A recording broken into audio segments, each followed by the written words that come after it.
I'm back.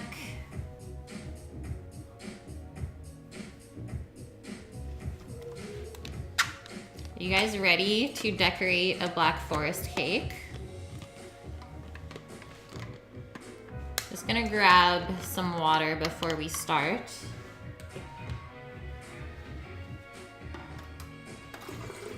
They turned out so good, guys. I'll show you them in a sec.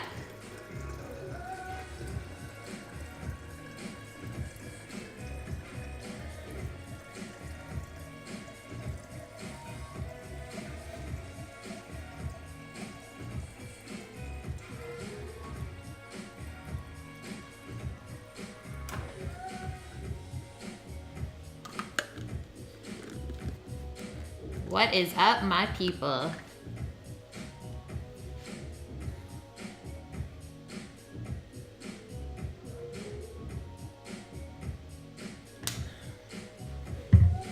All right.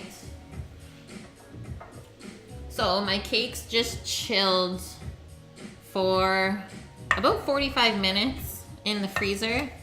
If that makes it a lot easier to decorate. Then you won't get all those crumbs that are starting to come off. So that's a good little trick to keep in mind. So I'm gonna finish the cake before I start the scalloped potatoes or anything like that. Just because that will take quite a bit of time.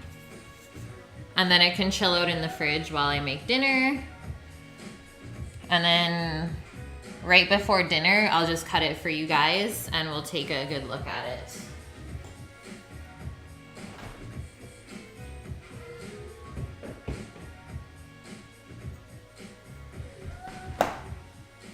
So here is my beautiful vanilla whipped cream that I whipped up earlier. It does have a little bit of stabilizer in it, just because this cake is so heavy.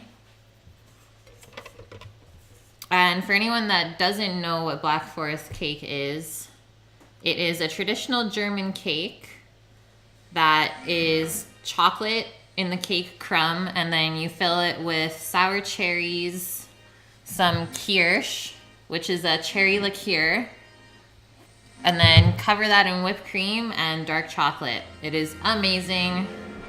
My favorite dessert combo. Chocolate, cherries, and cream.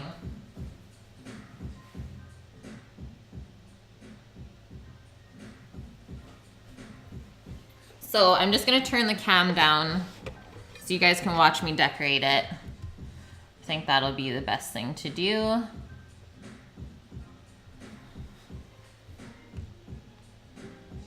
Perfect. So you can see that I baked my cake in 3 separate layers instead of baking one tall one and having to cut it off later. Thank you for the raid. Love you guys. Zoo City, what is up? I appreciate you.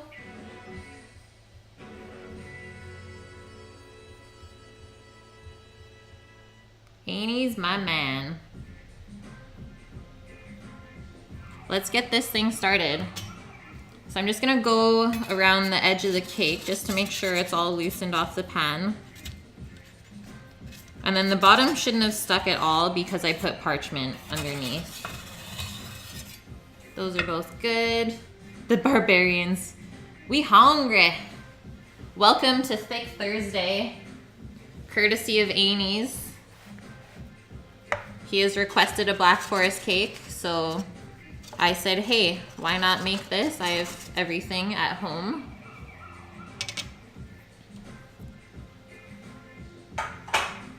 And then later on, we're gonna start dinner prep.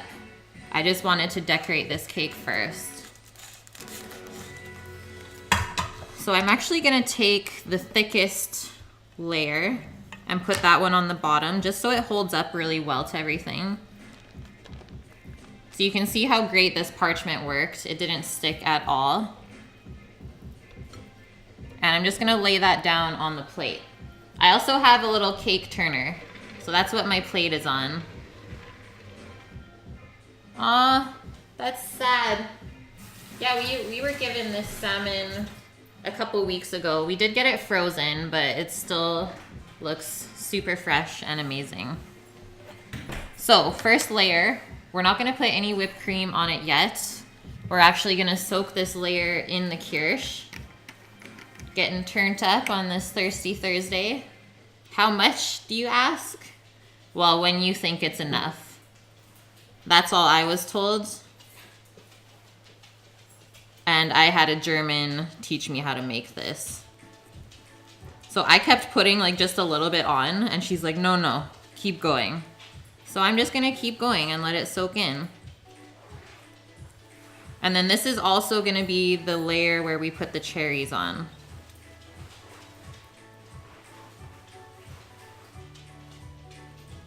It smells so good already. That's awesome.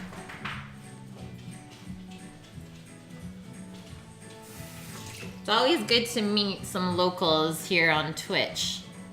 I do get a lot of European followers, which I love too. But I always make them stay up really late, and I feel bad sometimes.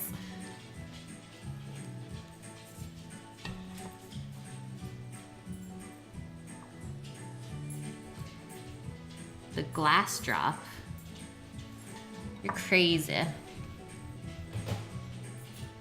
And it looks like my notifications are not working right now for my follows. So let me just see here what you guys are up to. All right, shout out to Zoo City. You know it.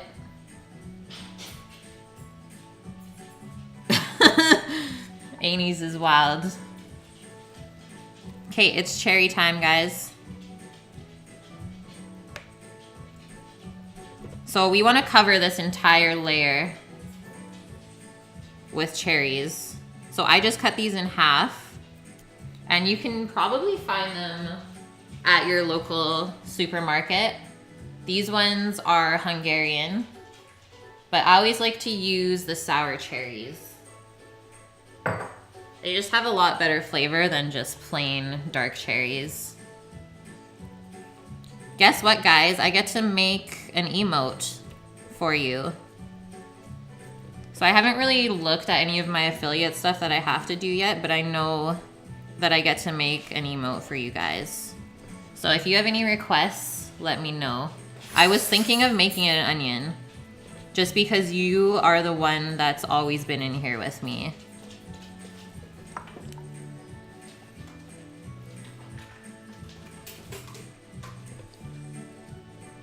That would be a good start, I feel. Started from the bottom, now we're here.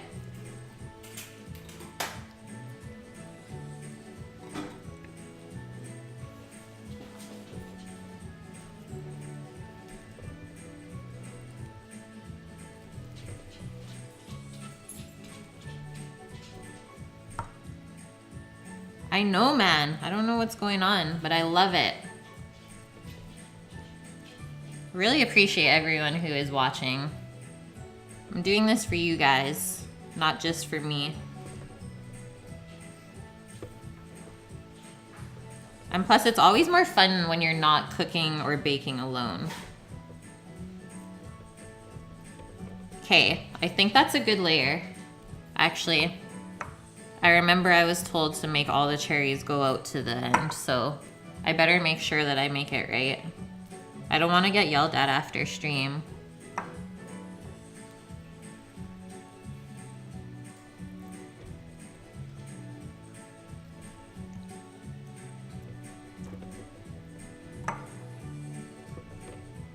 Okay, that's good enough. I'm just gonna give my hands a rinse.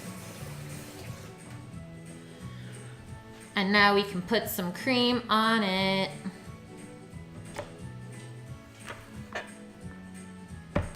Oh, yeah. It's so true.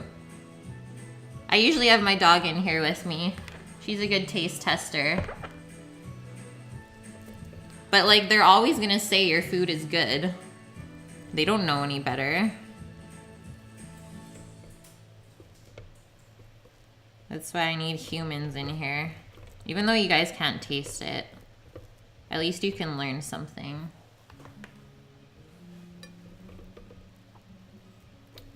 But I think I am gonna start bringing some guests in with me. I have a couple friends here on the island that I've already talked to, and they said they are down.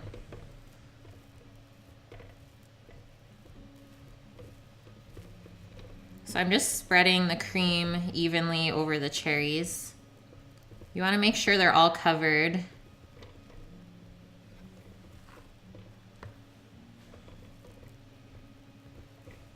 And then you also want to make sure your cream layer is even, just so your cake doesn't end up lopsided.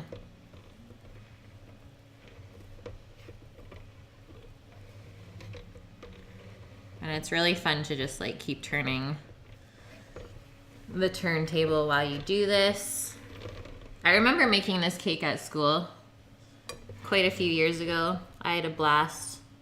It's definitely one of my favorite things to make. The whipped cream is so much easier to spread than like an icing. So I can tell it's a little bit low on this side, so I'm just gonna top that up. Perfect.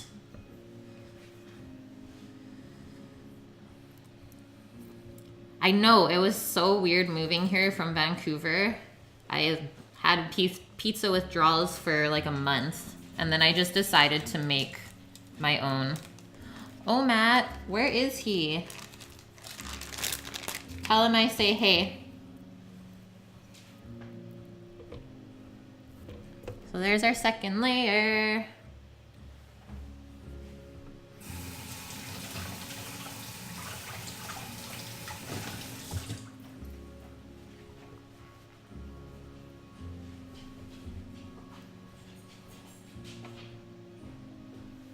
Seriously, if you guys have any questions, ask away. And I feel like I need to put more kirsch on this layer too. Because why not? There wasn't enough in the first one.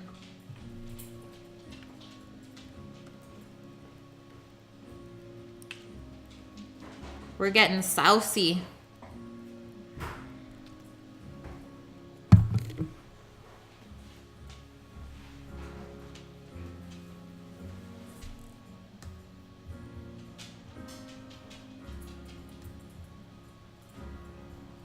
That is a cherry liqueur.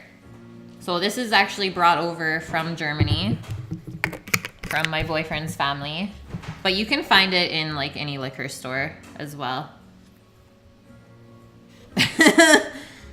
Yeah, I also cook meth. So this layer is just gonna be plain with whipped cream.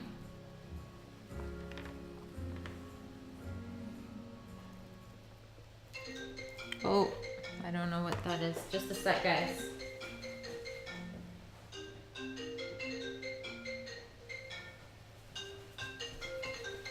I am waiting for a phone call.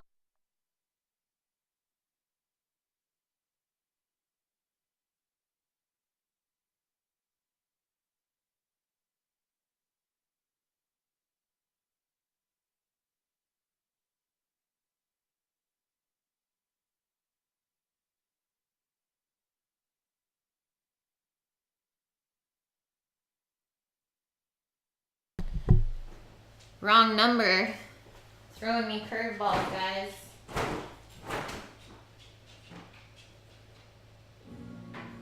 Carrying on.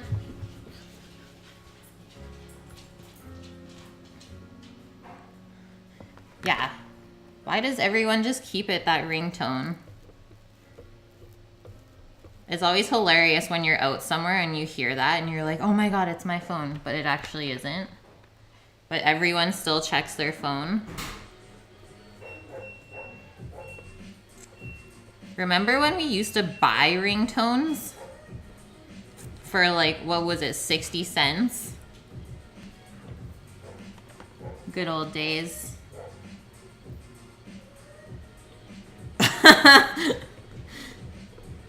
That's hilarious. I like your style.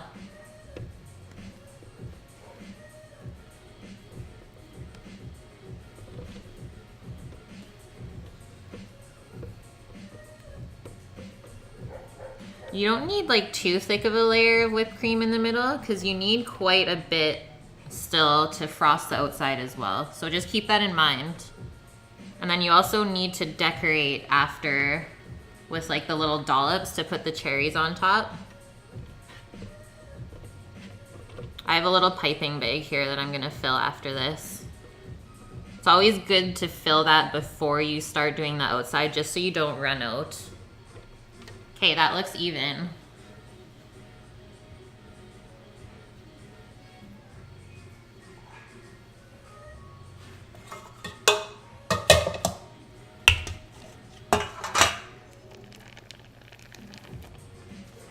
Last layer. Look at my like handprint from that.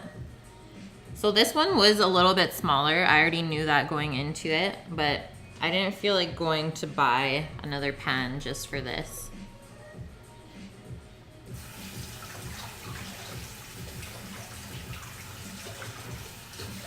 I'll just mold it to make it look like it's even with the whipped cream. Tricks of the trade.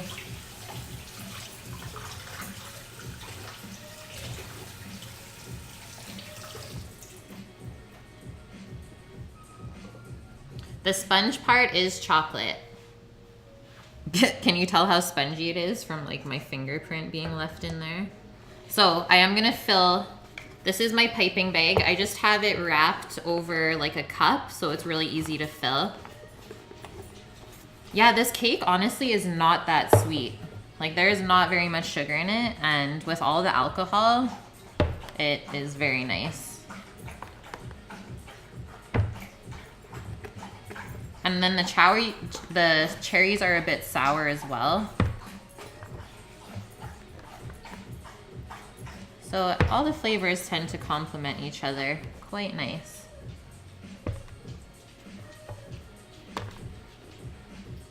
Okay. So I put about like 3 cups of my whipped cream in my piping bag for later. You don't need too much. Yeah, I found some super nice asparagus at the market. Like, look how thin they are. So I was like, I have to get those. Asparagus is really good with salmon. And I haven't been able to find any good asparagus in quite a while here.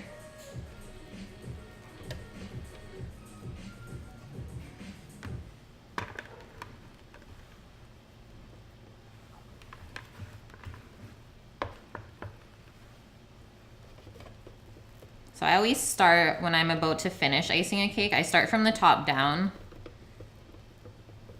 and then kind of just spread it over the edge and carry on from there.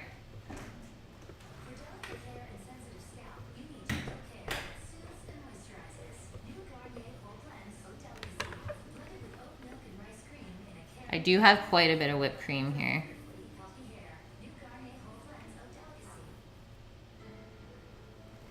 That's a good question, Amy's.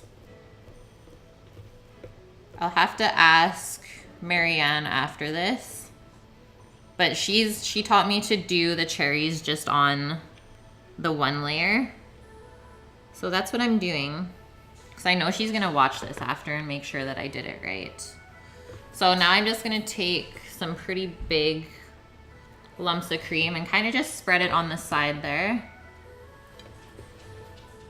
That way we can fill all of our holes and make it look all pretty. And then I'll look to where I'll see what time it is. I'm doing pretty good. So this shouldn't take more than like 40 minutes to decorate. And I'm like 3/4 of the way there already.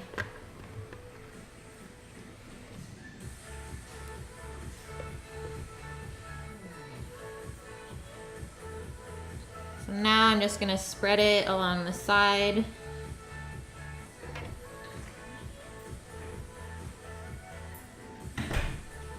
If you find that you don't have enough, just touch it up in that one spot.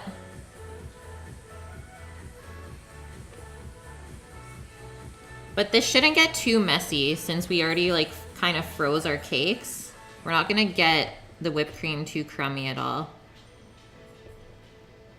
It's just gonna stay nice and white.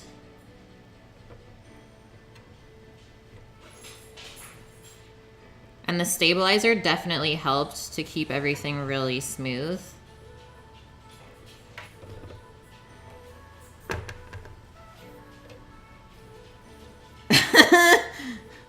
Don't say it.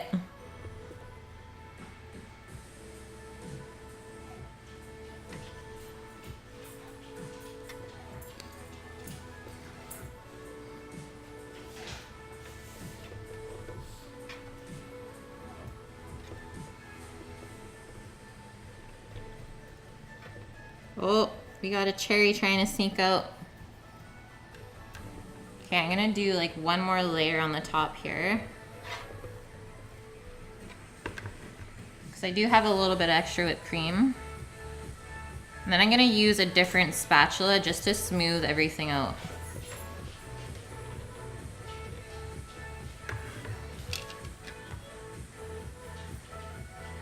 Okay.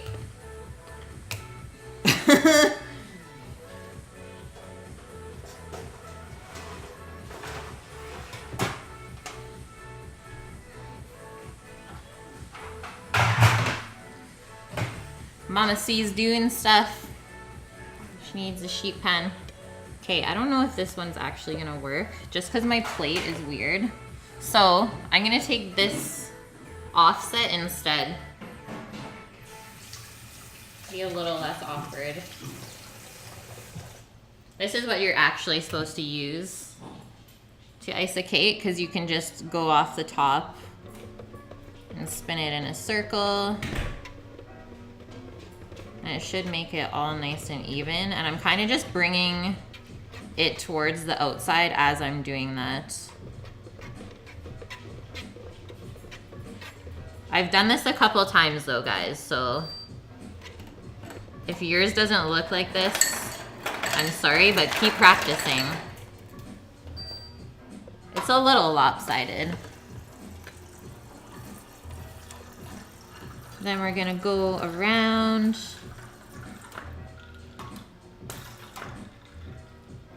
And at this point, you'll be able to see how even your whipped cream really is. And if there's any cherries sticking out, or if you can see the cake through, like right over here, I'll touch that up.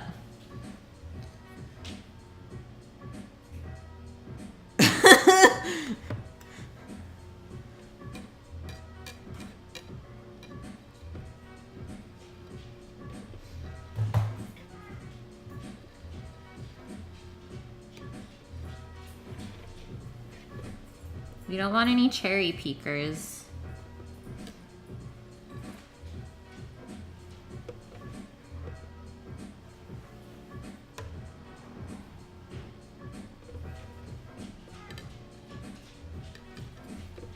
This shouldn't be stressful for you either. Like, this should be nice and calming and relaxing.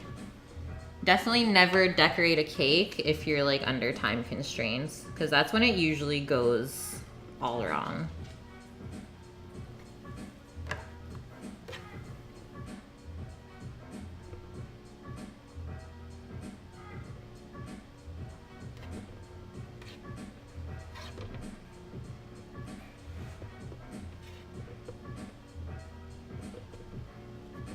Okay, it's looking better. Right? Like, I haven't baked this much stuff in quite a while. I guess I'm also lucky that I have people that like to eat what I like to cook. They're not really picky. That helps a lot.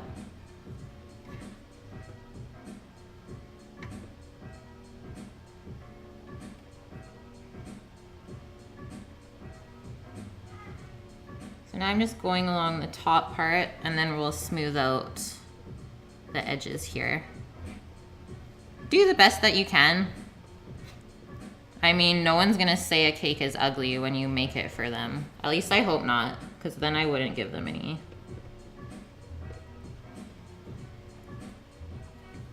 I also like to kind of make it look a little bit rustic on top. Like, I don't know, it doesn't have to be perfectly smooth. Put your own personal touch on it.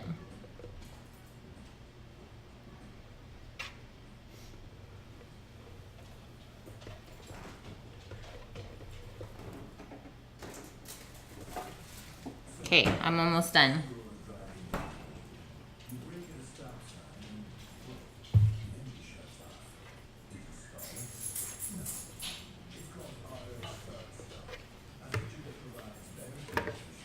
Okay, next thing is doing our little dollops of cream around the edge.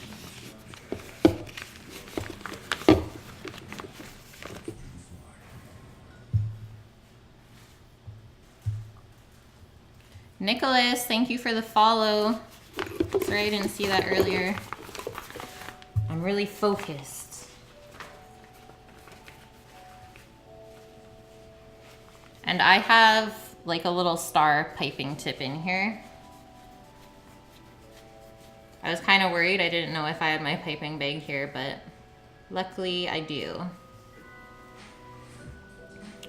And then we're just gonna do little flowers, I guess we can call them, along the top. Try and make them all the same size.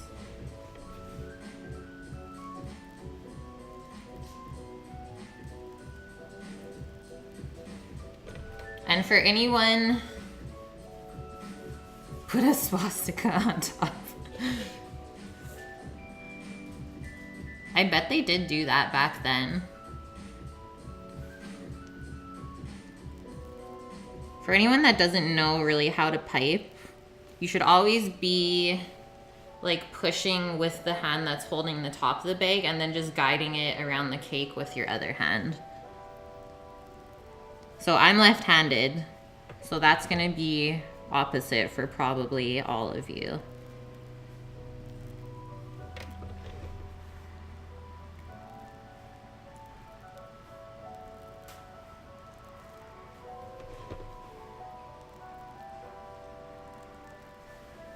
Boom.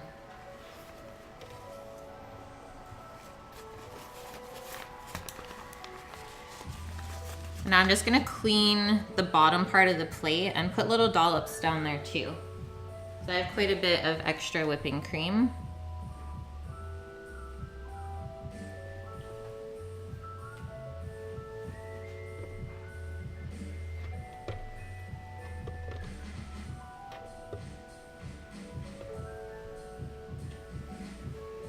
And then we get to put the chocolate on.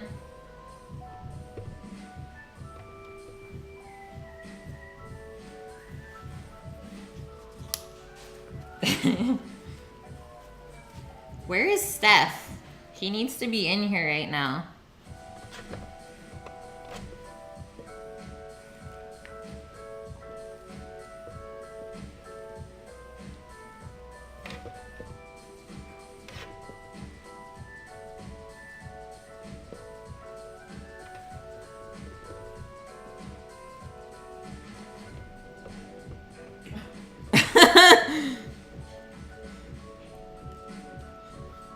I actually used to work with a Jewish person and we always used to joke around with him about that stuff.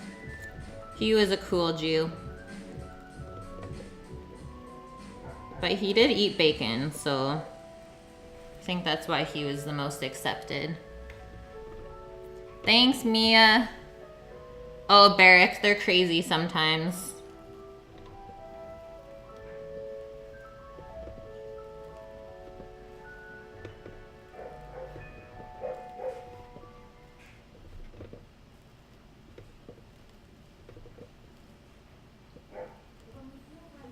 Boom. So profesh.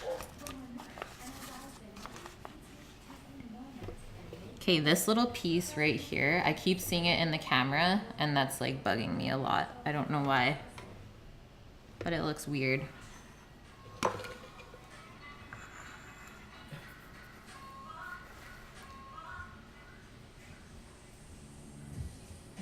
It's true. I'm glad you still have a friend, Amy's.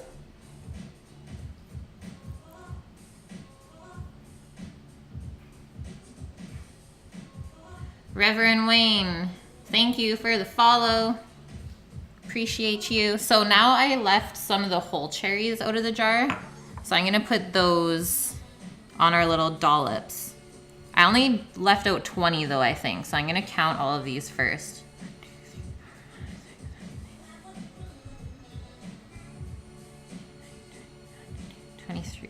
23. So I'm just gonna do every second one and then maybe cut some other ones in half and put them on the other dollops. Or I can just put like big chunks of chocolate on the other ones too. Mama C says, yeah.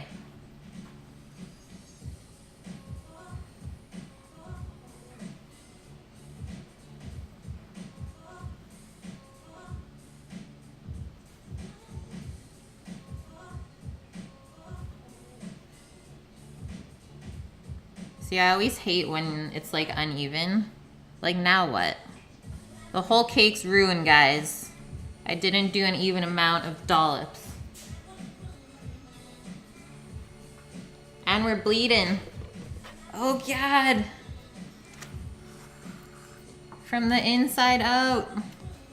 Okay, so I have some thinner chopped chocolate here. So I'll cover the bottom part with that and then do the bigger chunks on top. Now I'm in trouble.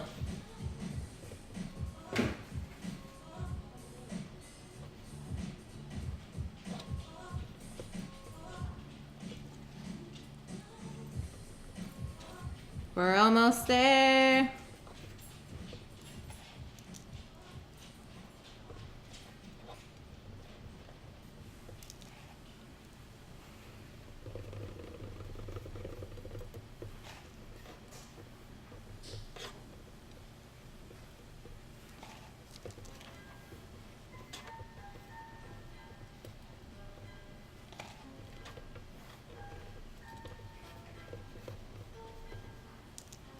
Okay.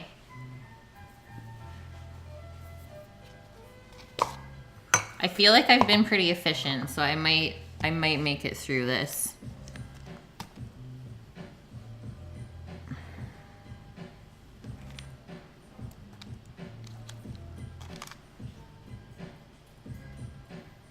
Just kind of offset your chocolate, give some good contrast.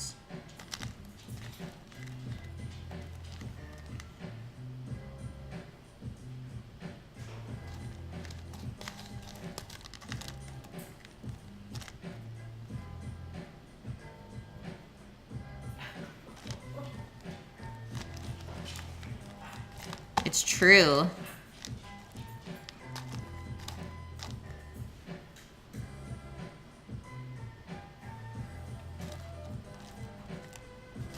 I think they would be impressed, guys. Should I do anything in the middle?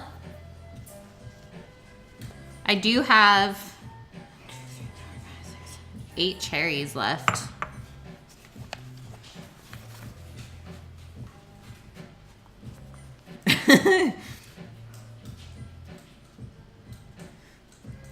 Let's do like 5. Do 1 dollop right in the middle and then a couple around.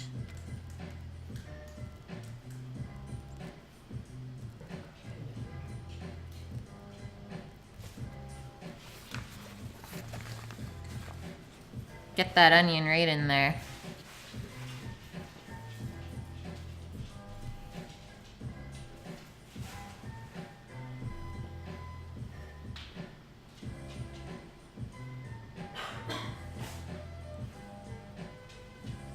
We made it.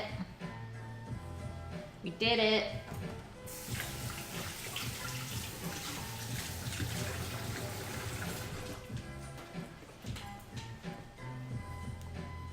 Kush, what do you think, girl? It's good stuff?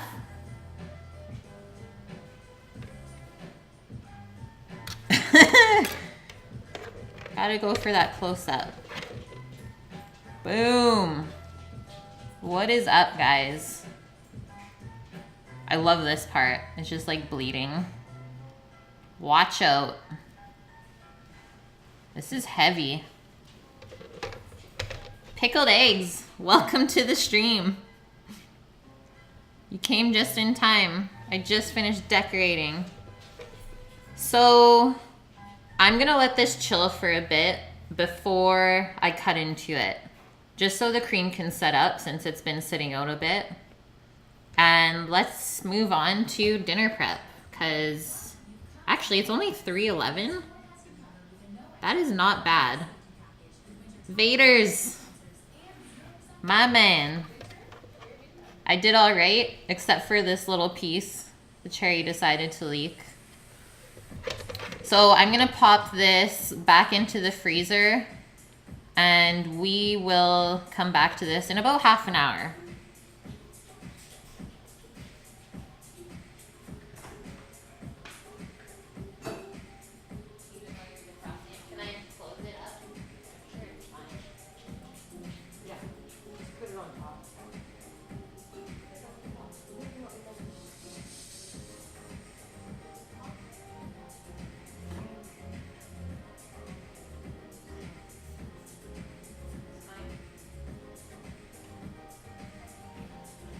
First, I gotta clean up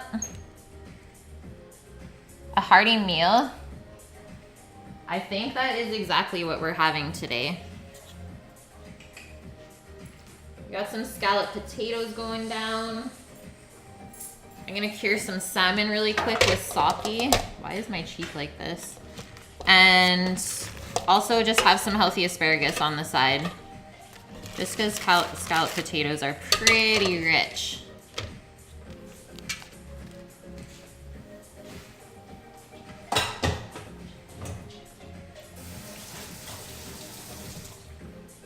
So quick cleanup, guys. Don't mind me. And I definitely did not use enough kirsch. I'm gonna get yelled at for that. But we have sake, so we'll get our liquor somewhere else.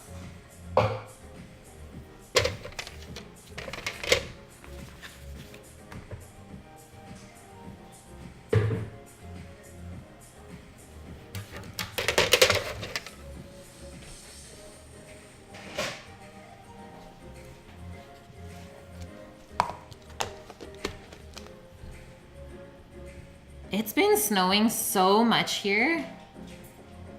Pickled eggs, thank you for the follow.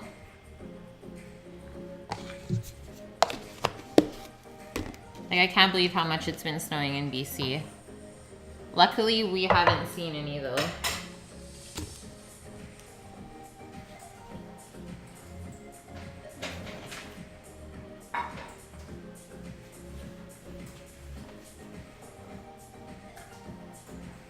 Hey, cutting board is in.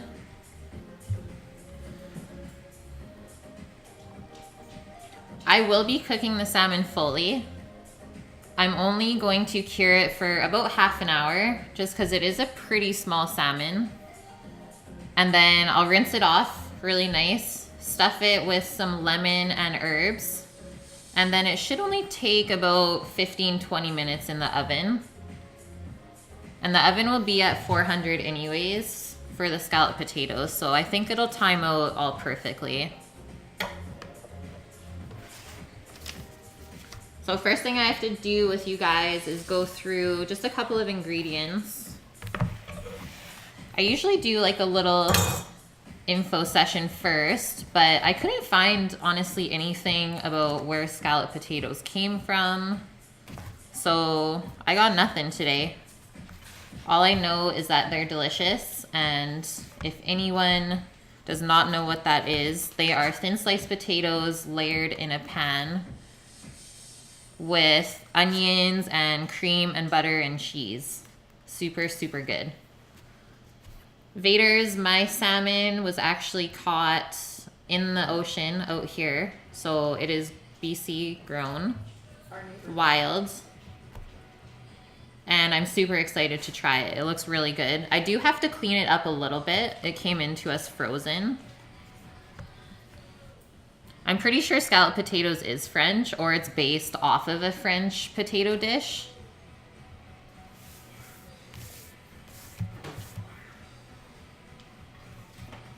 Yeah, it's actually pretty small. So I just have it here underneath some paper towel. And like you can tell how dark the color is. It was frozen though. And definitely whoever cleaned it did not do a very good job. So I'm gonna clean that up just a little bit before we cure it first.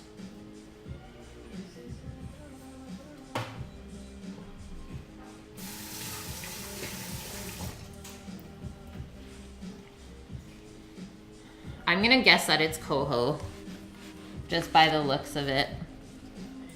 So, my timeline for all of this, I'm gonna say about an hour and a half, guys.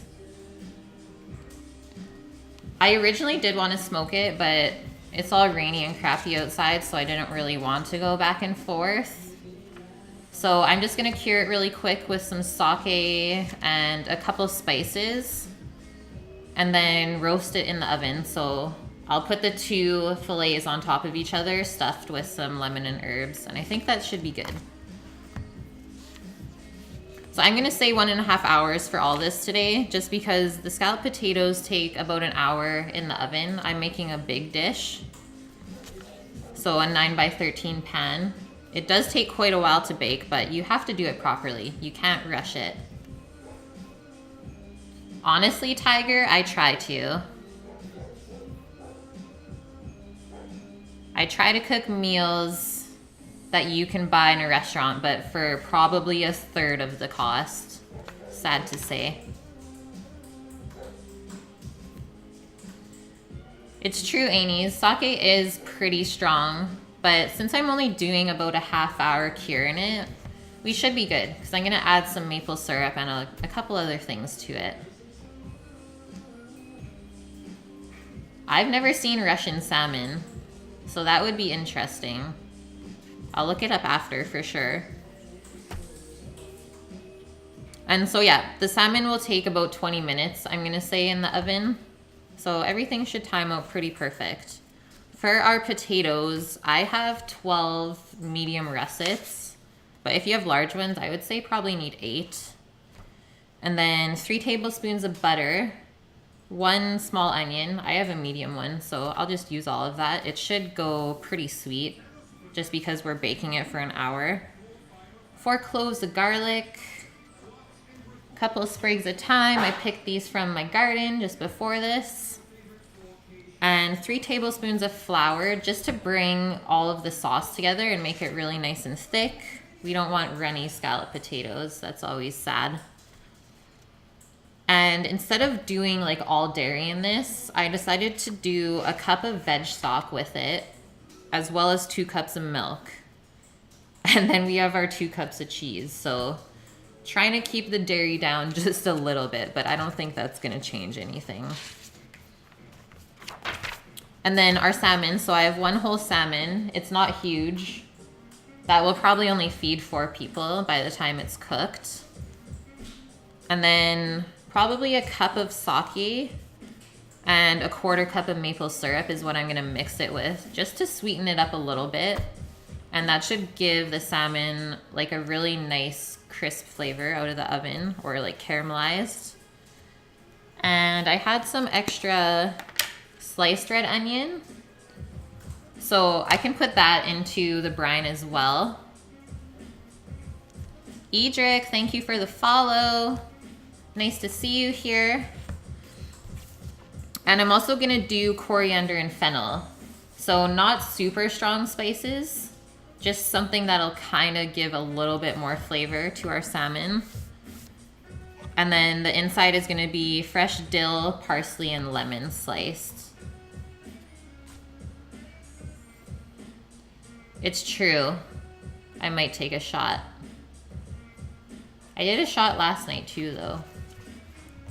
Or are we just getting like turned up today? And then my asparagus, I'm keeping it super simple today, guys. I'm just gonna steam it real quick because it is so beautiful. I don't wanna do too much to it. And probably just garnish it with a little bit of lemon zest and some olive oil and salt and pepper. Toasty toasty. So, order of preparation today.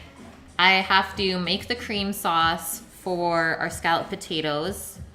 Then while that's going, I can start to slice all the potatoes really thin. Grate our cheese. I have a nice block of cheddar there. You guys can't see it, but here's the rest of our ingredients.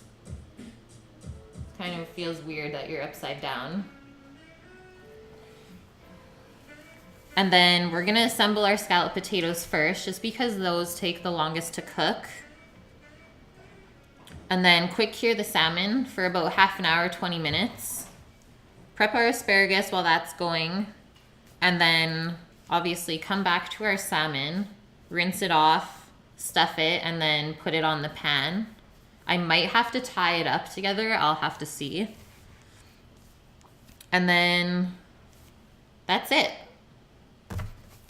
Just have to cook the asparagus. The asparagus should only take about 2 to 3 minutes in boiling water. Nothing more than that. Just because these stalks are super, super thin. And somewhere in between all of that stuff, I'll go get the cake and cut a slice of that so we can see it. And I'll probably eat a little bit of it too, sorry. Not even sorry.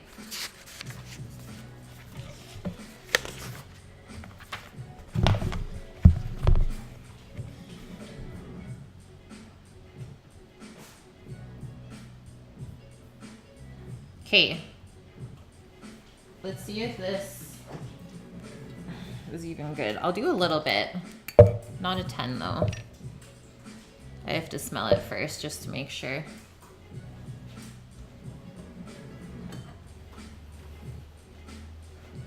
I'd probably just sip it as we go.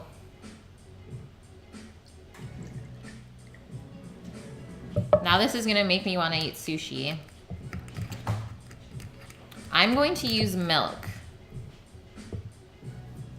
but by all means, use half and half, because that will make it taste so much better. But it'll make it so much worse for you too. But if you can eat all that dairy, then go for it. Don't even hold back. Live your life. Cheers, my friends. Thank you everyone for being here again today. Yum. The sake is really mild. Annie's, I know you were concerned, but that was not bad at all. Okay, on to our cream sauce. So I'm gonna start out with 3 tablespoons of butter in the pan, and then I'll julienne my onion really thin and kind of saute those together a little bit, and then add the garlic and thyme as well, just to get some heat on those couple of things. And then after that, I'll add the flour and the rest of our liquids. So I'm just gonna get a pot out.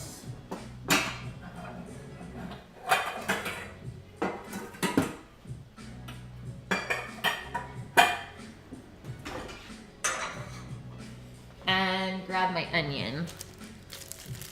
So I do have a little bit of onion here left over from the other day.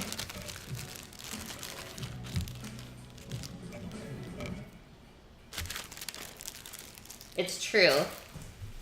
Even if you eat all that dairy, you should be able to balance it out with healthy meals.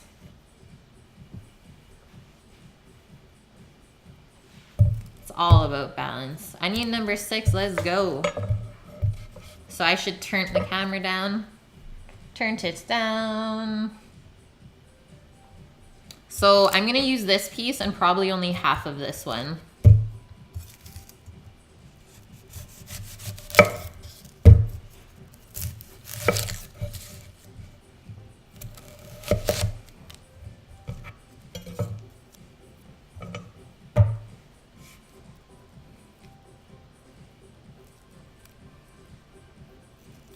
What did everyone else make today at home? Or did you guys not make anything yet?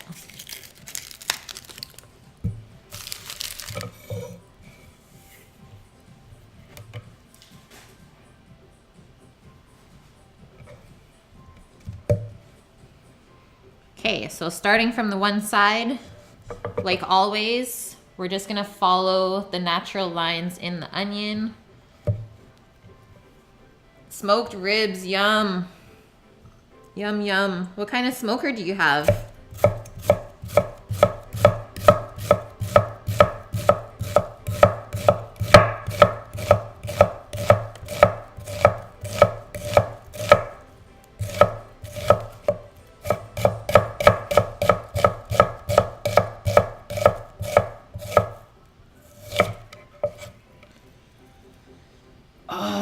onion soup.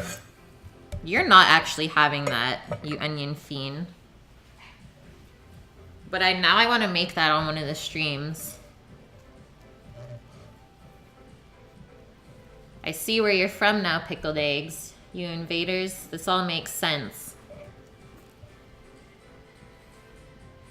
Save up for a green egg. It's so worth it. Or even just find a used one.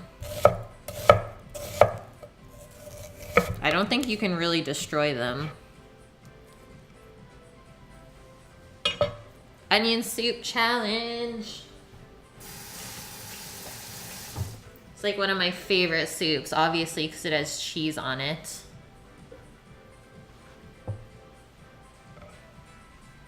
Oh. I get it now. I get it now, guys.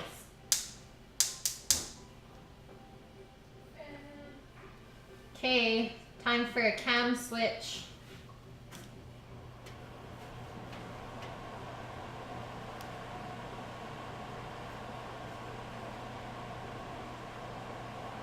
There we go. Let's add some butter to this pot.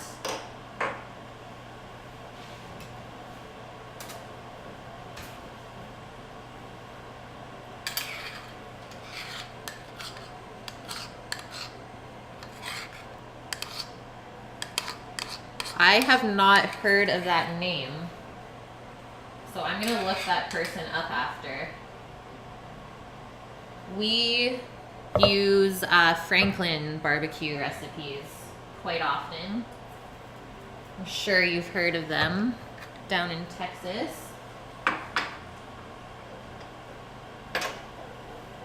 I love his barbecue sauce recipe. And one little variation we did on that was put espresso into it. So good.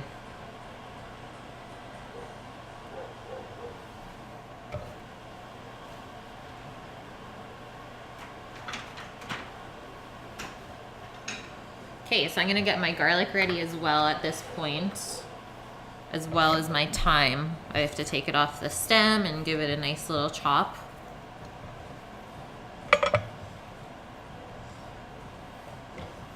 Can we do like a stream get together and all go to Texas together for barbecue? Because I think that would be fun. I feel like there's a few barbecue fiends in here.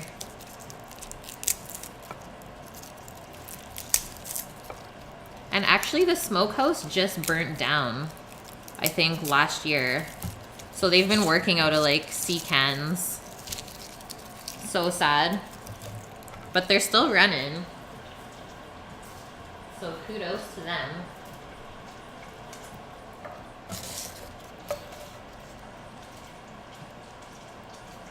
Nice, your parents have an egg? Amazing.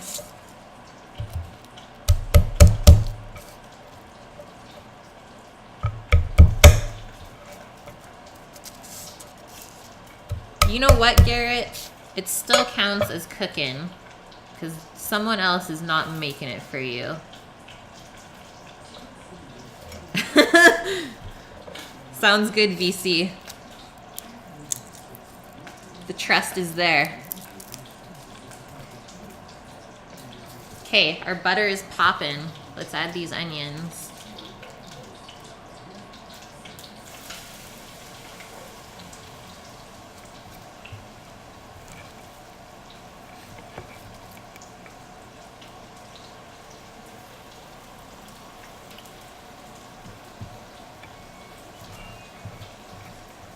Yahtzee, actually, my boyfriend's dad has one of the Bradley smokers that uses the pellets, and it works quite well.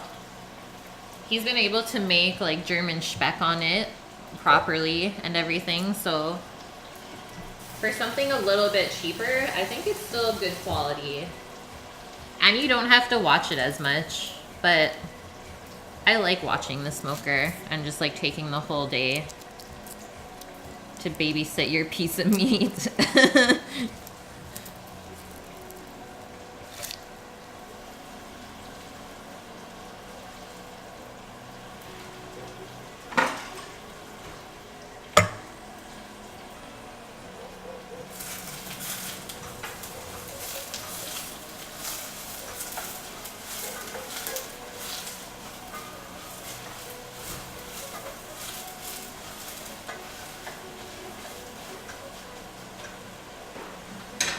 happiness.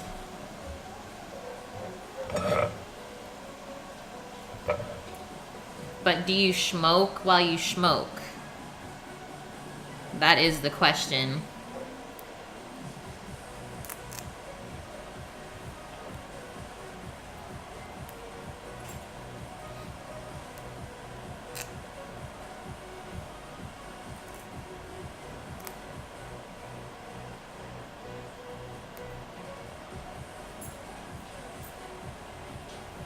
Yeah, you would. I knew it.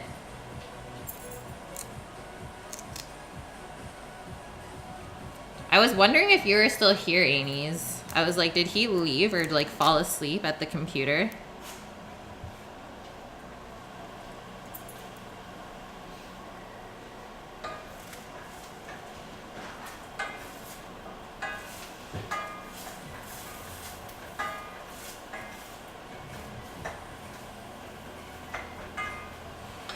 So I think I'm gonna get a little bit of color on the onions just because I love like the caramelized onion flavor instead of just leaving them to sweat out.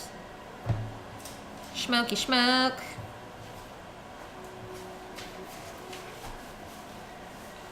You know what, Garrett? That is fair.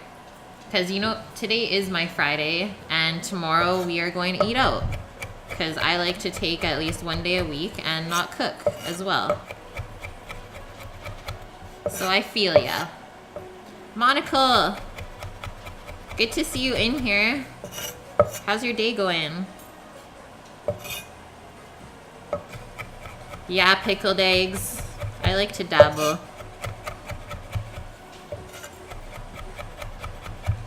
It's true, Mia. The moment you guys were all waiting for.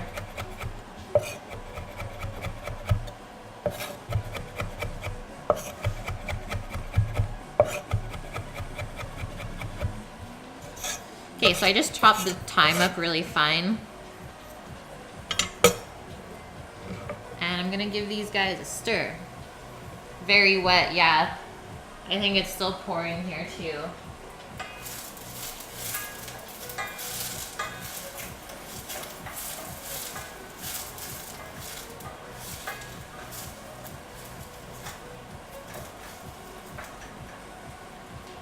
And then while these guys are sauteing, I'm gonna get the rest of our liquids ready. I don't go to Taco Bell. That doesn't even exist in the place that I live. But I did love that when I was younger. I don't know why. It was probably better though back then. Let's just be honest. Okay, so I'm gonna get 1 cup of veg stock ready and 2 cups of milk.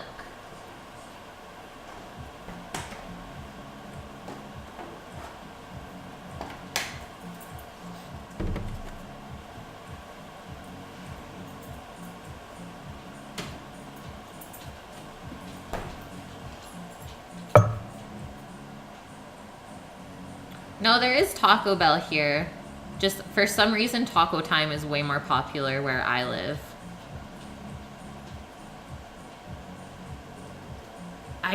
I used to make like the weirdest pop combos when I went to Taco Bell. I don't know why. I think I would do like a Dr. Pepper root beer mix. And then before I left, I would add like Mountain Dew or something crazy.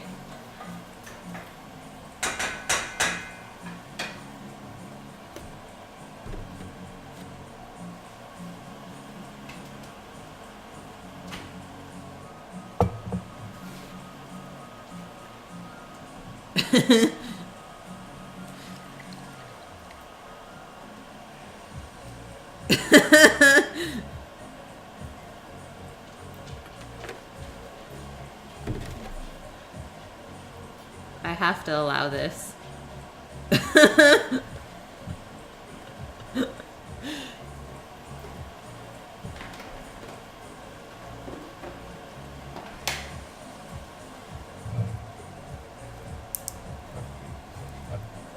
Root beer is the only pop I drink now. Nothing else is good.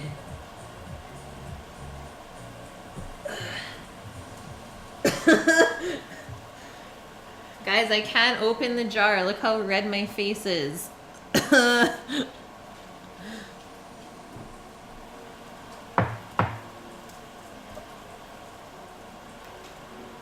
need to give it a smash.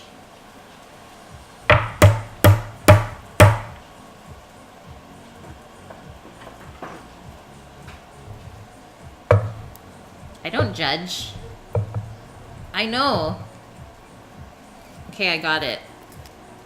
It was just sticky. We're good. We're good, guys.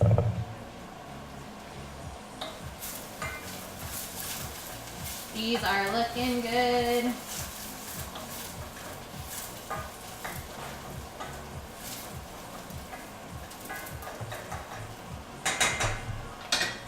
Butter just makes everything brown so much better. Best thing to saute onions in, for sure.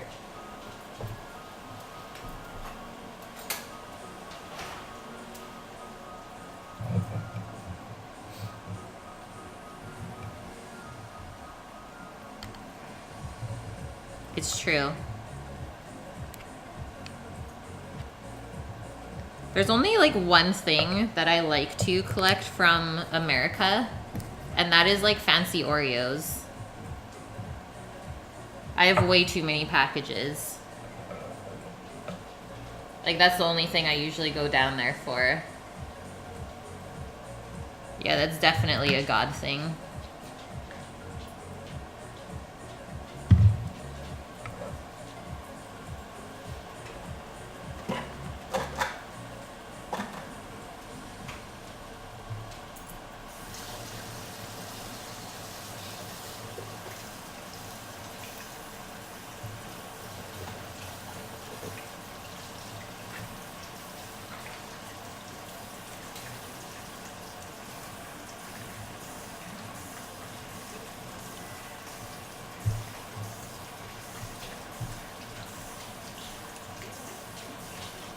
Gainies, you asked for 6 Thursday, so what did you expect?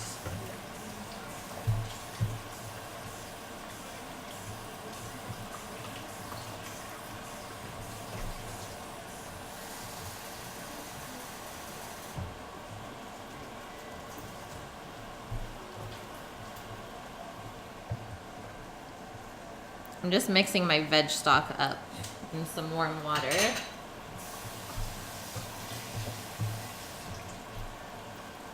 This paste is really good for flavor, but it's kind of hard to mix in. So always make sure your water is really hot. Hot, hot. And then this means that I'll have to adjust my salt as well. Just because stocks are usually pretty salty.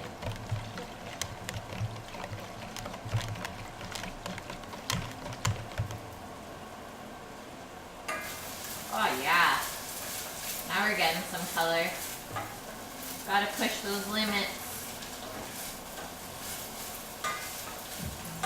Okay, I'm gonna add the garlic and the thyme now, since that is pretty close to being done. And I'm also gonna turn down the pan just a little bit.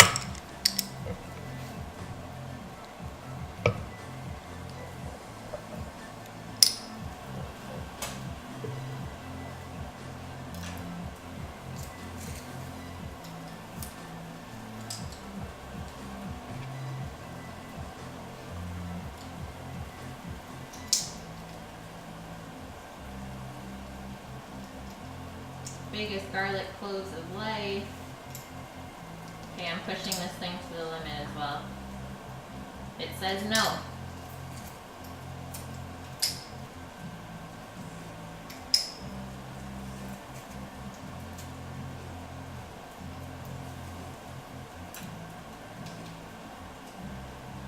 I'm pretty sure a garlic press is like the most underrated kitchen tool.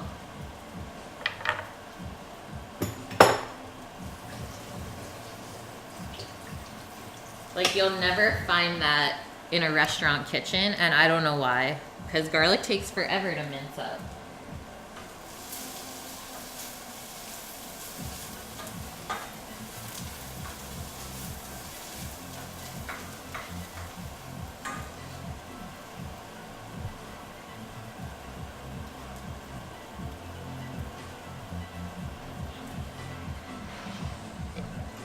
No.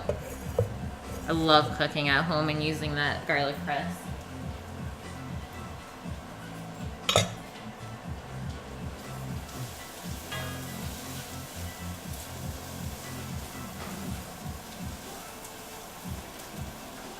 It smells too good, guys.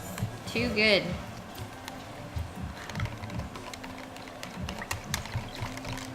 That's a good way to do it too. I always find that garlic in the tube has like a little bit of a different flavor because I think they put some kind of preservative in there, or maybe just salt.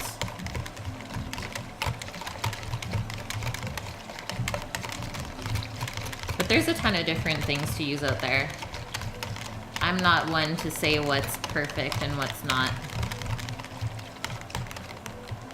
As long as you cook at home, that's the most important thing.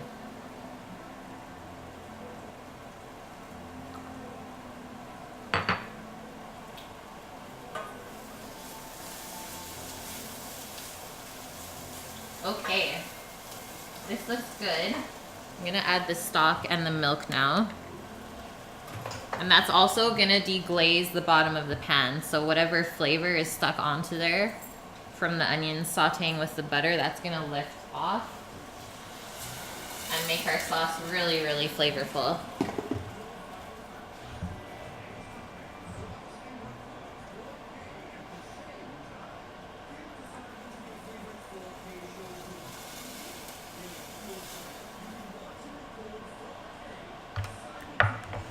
It's coming together. It's true, a press is like just as lazy as buying the tube. You're totally right, Mia.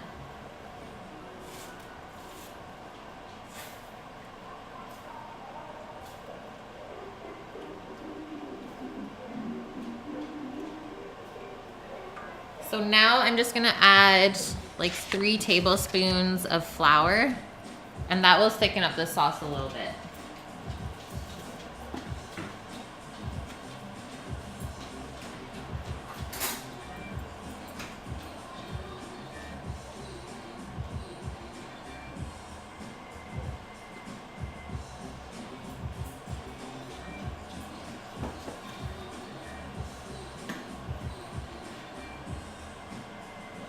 And then just cook that out for about 7 to 10 minutes, I would say. Or just until it gets to a little bit thicker. And I'm gonna switch to a whisk, because I don't want any lumps in there. Yeah, we're thick.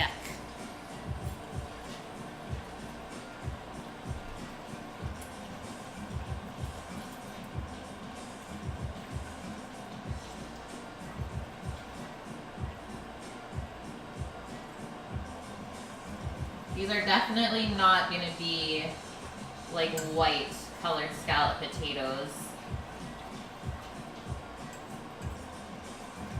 We created lots of flavor by browning the onions.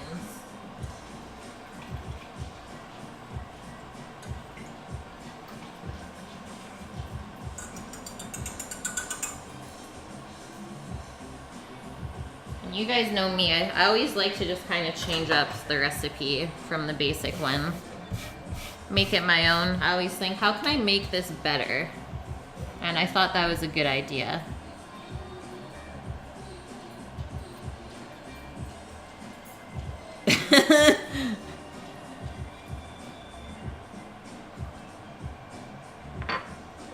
Okay, so now I have to start slicing my potatoes up really thin. And I think I'm gonna get the mandolin out again, just because that was so much fun to use yesterday. And that way my potatoes will stay really consistent in thickness as well.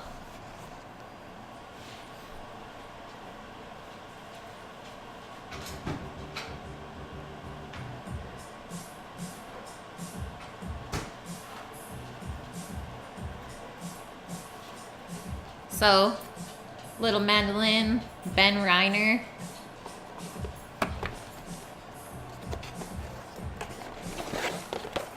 Best brand ever. I do have a safety glove. I just never use it. And there's also this little thing that's supposed to protect your fingers, but I never use that either.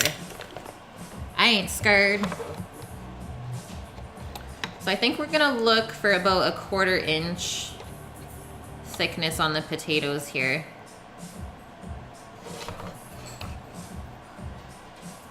Did they seriously sell these on late night TV? That's funny. I just found this on Amazon. Super cheap.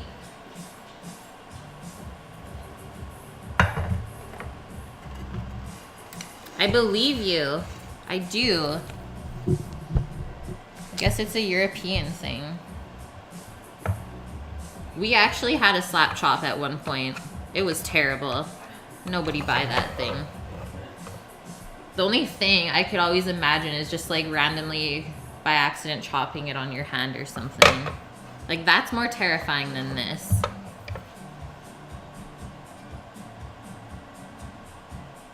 Okay, here we go. So I'm gonna leave the skin on too, just because I like the flavor from that. But by all means, you can peel your potatoes. I'm gonna do a test slice. Did earlier. So that looks good. Like a 1/4 inch.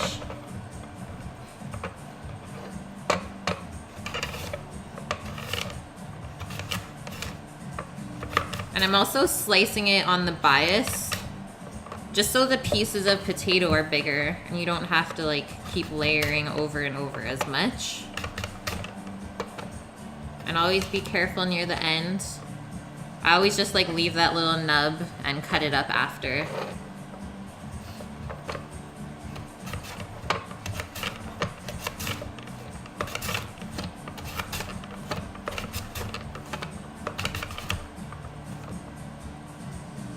It's too risky sometimes.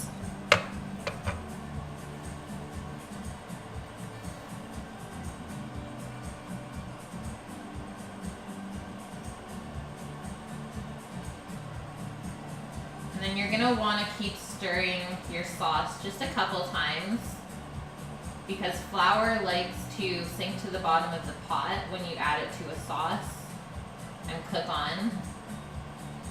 So we're gonna keep stirring it around just to make sure it actually thickens the sauce and doesn't just burn to the pan. Brisket biscuits.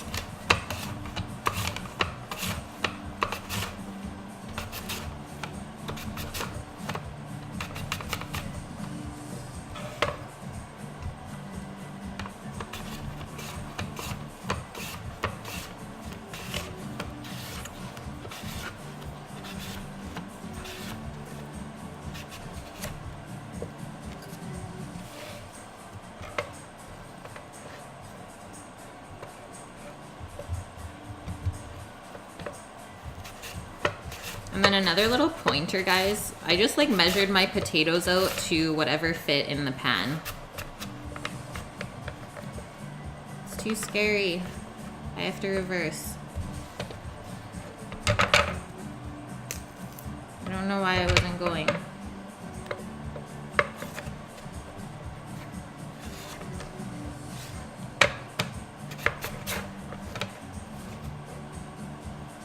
She is not going to eat the potato. She thinks she wants the potato, but she'll just spit it out. I did wash these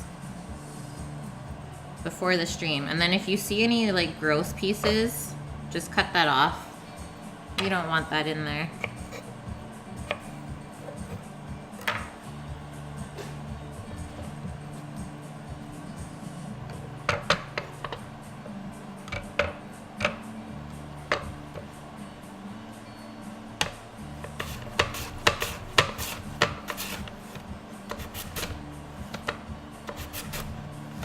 See, I could use a fork, but then I'll probably ruin the mandolin blade.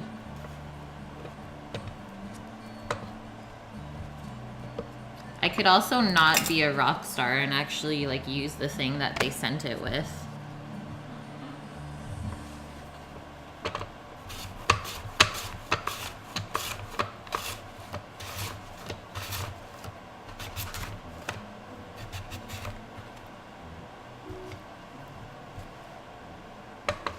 Yeah, it would fork it right up.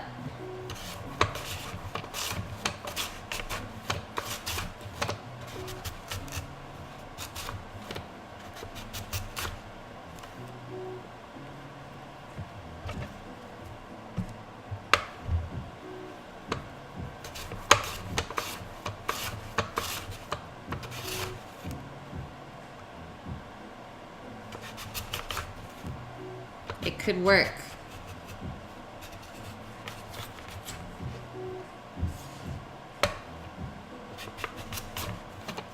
I'll just use my knife after though and go over it. This one side though is definitely not as sharp as the other side. No, I love it. Okay, this is Biek.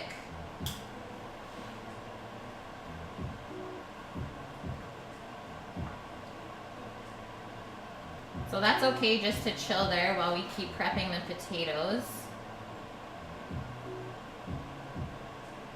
And then we'll just pour the sauce over the layers in the pan. So we're pretty good. What time is it? 4 o'clock almost.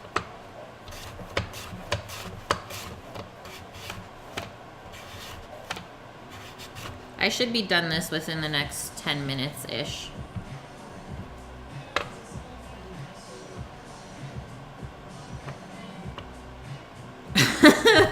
I don't know if that one would work.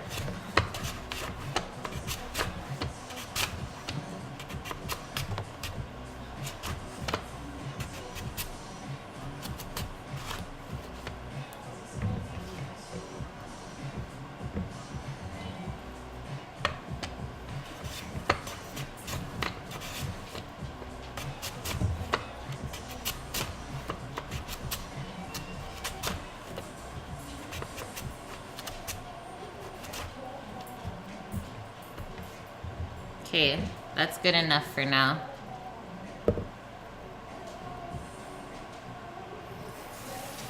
You're trying to sabotage me, Amy's.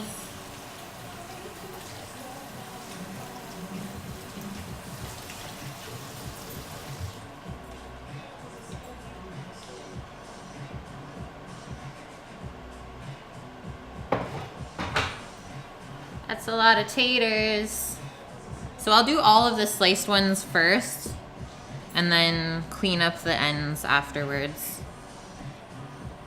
And I don't think I'm gonna spray the pan at all. Like, it's not gonna make a difference because we're gonna pour hot liquid in anyways.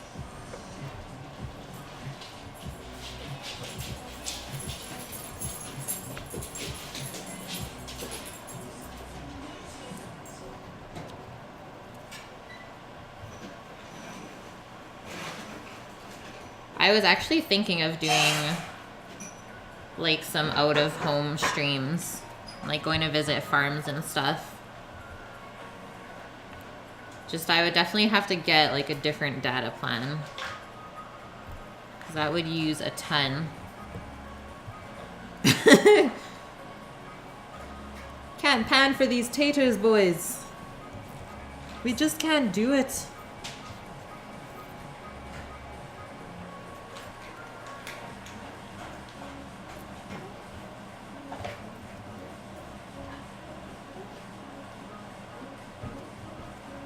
There's a sheep farm that's hiring here.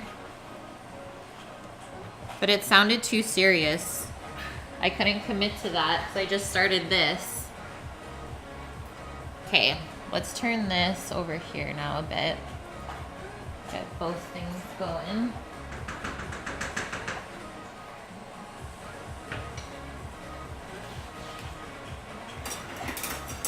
Let's use a ladle.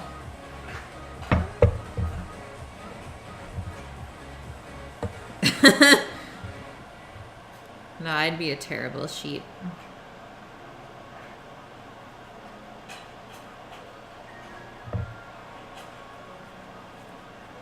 This smells so good. But you don't even know. But I have to say it.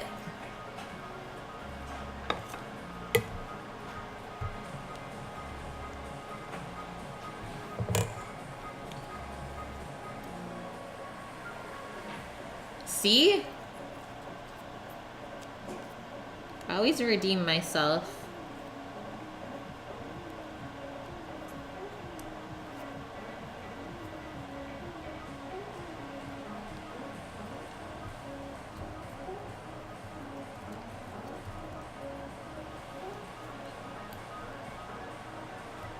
Honestly, I have not gained weight from like anything that I've been cooking. You'd be surprised like how much oil and stuff restaurants use. If anyone knows, it would be me. And like some chefs are so bad that like if you say like don't put butter on it, they're still gonna put butter on it. They don't care. Because that's what they think is right. Like they don't care about people eating healthy at all. They just want to make their food taste good. And like butter is the way to do that. I need to cut those crap pieces out.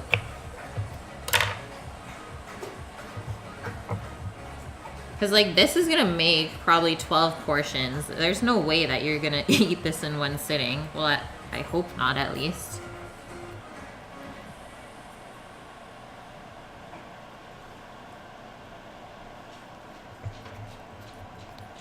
Oh, there's another bad one.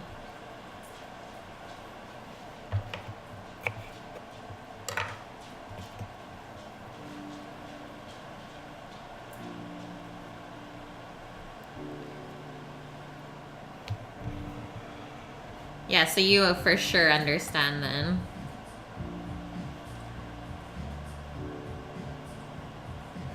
Kudos to being a server. I couldn't not do that job. That's why I always hid in the kitchen. I don't like dealing with people.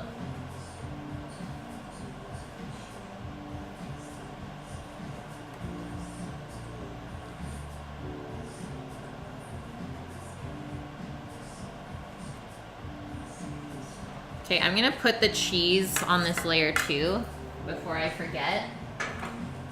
Let's just be honest. And then I think I'm gonna do the cheddar on the top.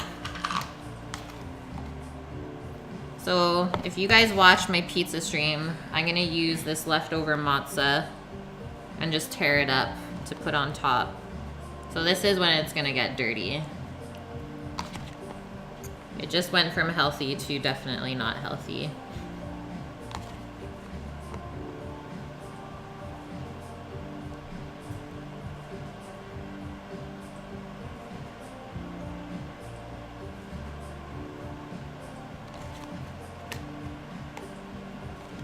I know it's always the funniest thing when the servers come back to the kitchen and it's just like, time for a rant.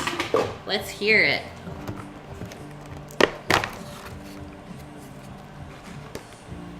And this is parm as well. So these should melt through pretty easily. And then we'll just do the cheddar on top. Make it look really delicious.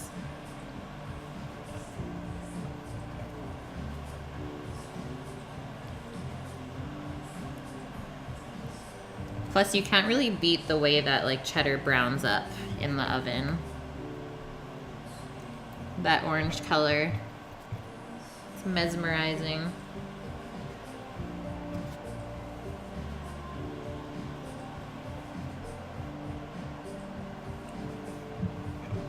The greatest one is always, I'm a vegan, but I want pizza. I'm like, how can you eat a pizza without cheese?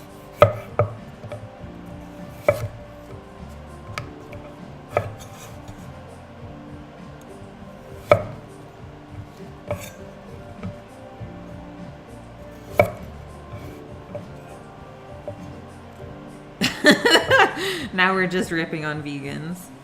I love them though, like, but not all of them, just the proper ones. I used to work with a guy that called himself vegan, and then he would eat salmon and eggs every day. And I'm like, there's no way you're vegan. Like, don't even tell me that. Yeah, you always gotta throw in that "my dear" so that like you're polite but not at the same time.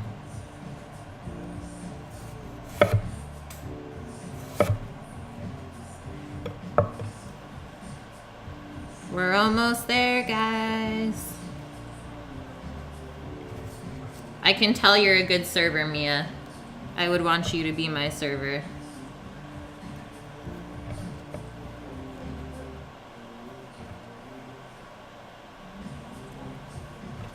I'm pretty sure I estimated like the perfect amount of potatoes. I'm feeling good about this.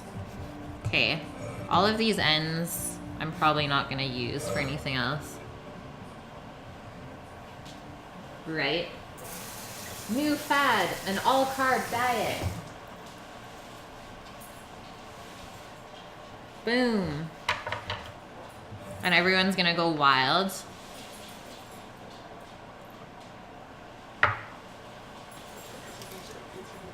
Now this is a brick of cheese, guys. We ain't messing around at all.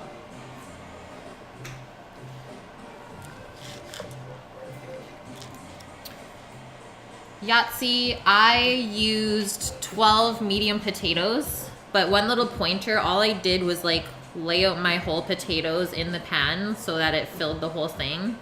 And I was like, hey, I think this will work for the perfect amount. And it did. Let's do this much cheese. The yellowest. But it is a really good aged one. Whenever you buy cheddar, get the old one. The old fort, as I like to call it. Actually, you guys might not understand that joke. So, all Canadian packages have French labeling as well, so it's always like extra fort. So I always call this the fort cheese.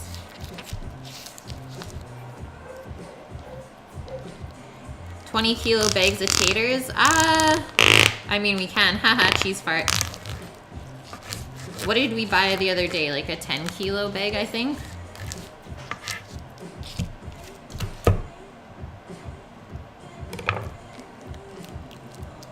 This block of cheese, I think, was like $10 or $14.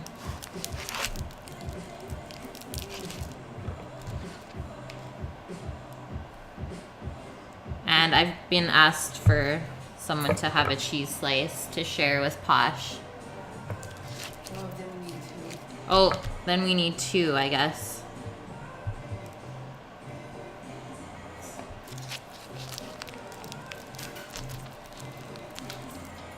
Boom.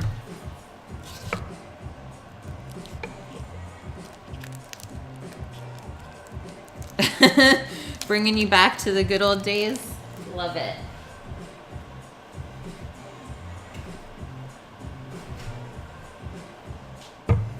Okay, since I'm almost finished, I'm gonna turn on my oven now.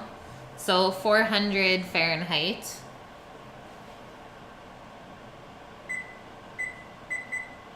And I'm gonna do convect, just so it cooks really evenly since this is a big casserole.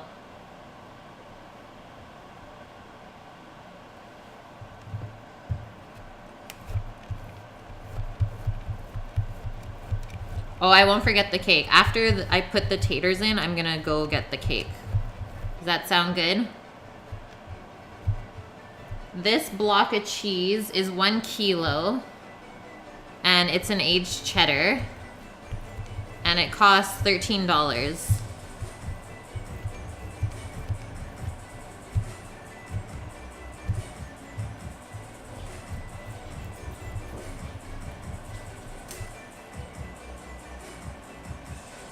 And it's actually made in Ontario, so it's made in Canada. Hello, Abdullah. Welcome.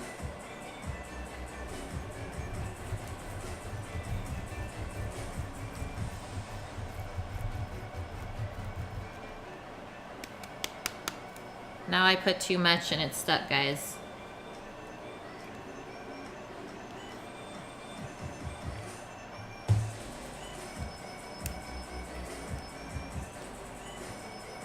I do have a food processor, but that seems like more work than doing this by hand.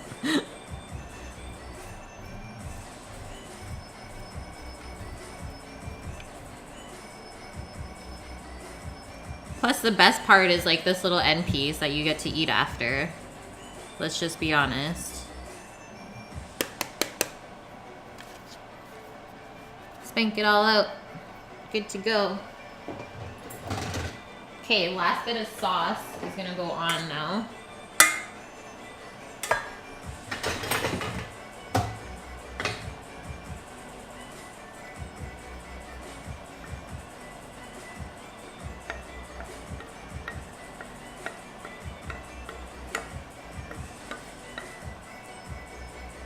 "45 minutes.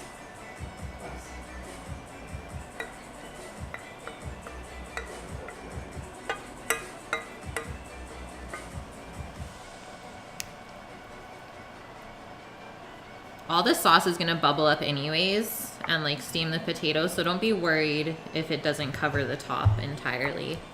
We're still good to go on that. And then I think I'm also just gonna put some salt and pepper on this layer as well.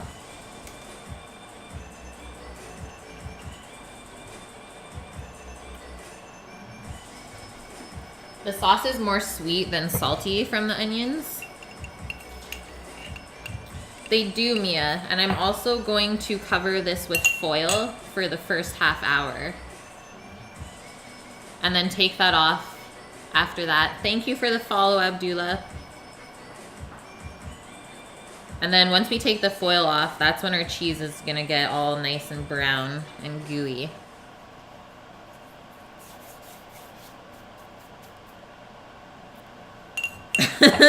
It's true, Anies. Just throw it out. Don't even waste your time. So I'm adding a good amount of salt onto here. But if you're using like a harder cheese like Parm, don't add too much salt. Because the harder cheeses are always more salty.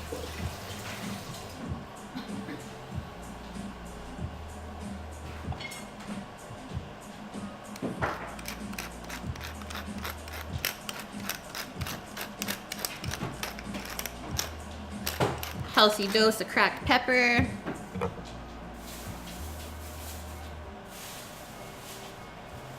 So the foil keeps all of the steam in.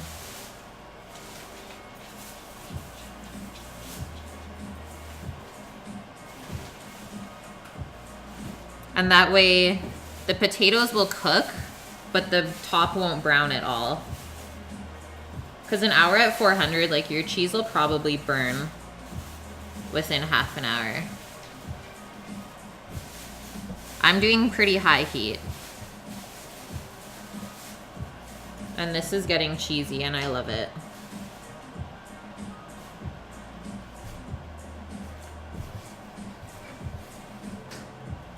No question is a noob question. We're all here to learn together.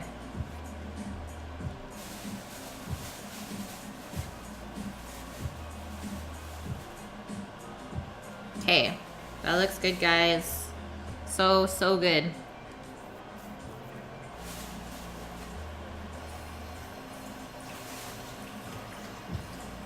You could definitely do them at a lower heat though, just it would take a bit longer. So if you have time, go for it. There's always this big debate between chefs whether it's like better to cook stuff at high temperature or low temperature, especially with vegetables. But there really is no proper answer or way to do it. Don't be afraid of your oven. Do it on high.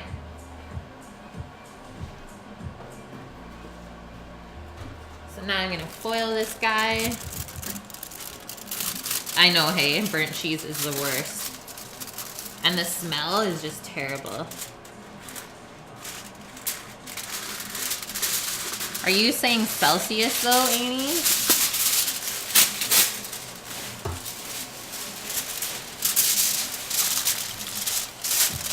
Actually, you know what? I know what's gonna happen is all the cheese is gonna stick to this foil. So I am going to put a piece of parchment there to protect it. So you don't want to lose any of that cheesy goodness.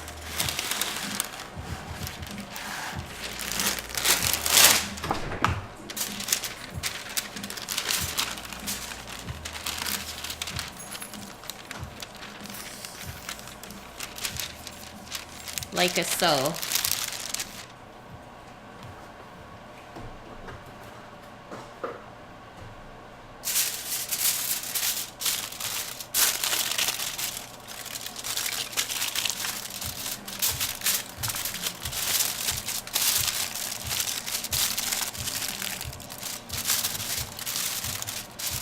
Okay, so that's all happy.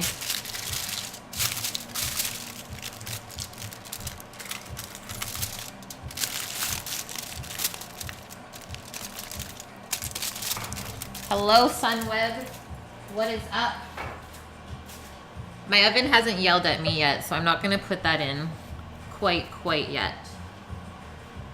Which gives me time to go grab the cake and get a slice out of that. Because I know the suspense is killing you guys. I mean, it's killing me too.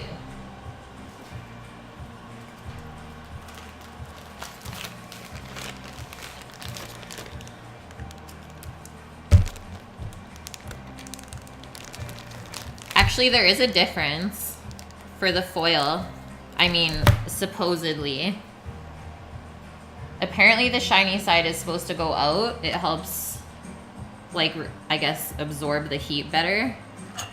But honestly, I don't think it matters that much. So I'm gonna do it the other way, because I like to do whatever I want.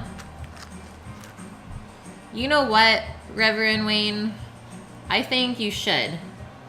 Cheers to that, because I still have my sake here. Thank you for the follow, Sunweb. Feel free to chill in the stream with us. We have scalloped potatoes just about to go in the oven. And I'm just about to grab the Black Forest cake.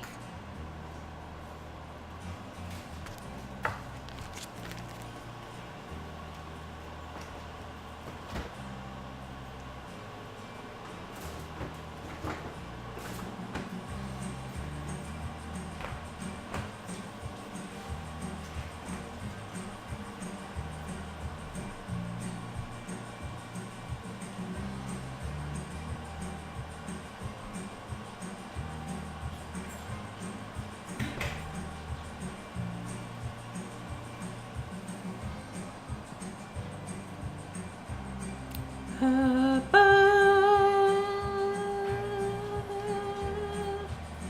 hate that little drip. It's killing me.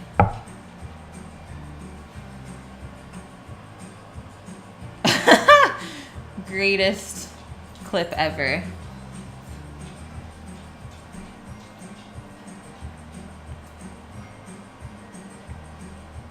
Okay. We're going in.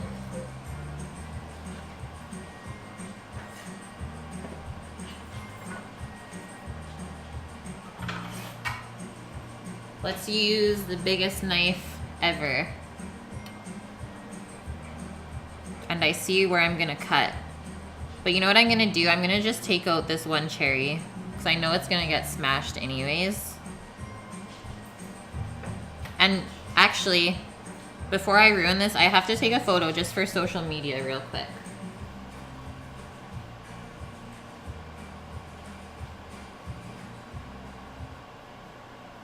I've been really bad about forgetting to do that. So I keep having to take clips from like my Twitch stream. Thanks, Monocle. It was super fun to make. Not that difficult. You'll have to come over one time and I'll show you how to make it. Sam's mom is the one that taught me how to make this glorious thing. Okay, let's cut this. I'm gonna go this way.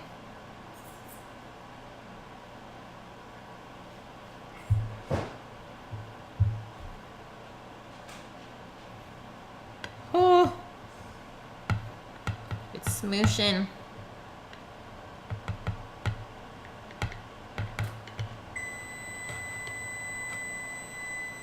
Y'all know what that means. Okay. Potatoes are going in. I'm gonna set my half-an-hour timer to take the foil off.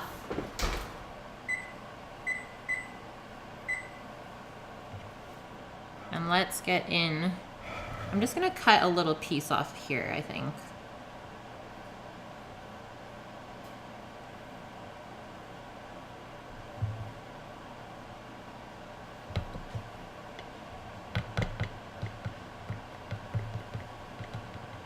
How many calories a slice? You shouldn't even ask that. And I definitely just ate that cherry.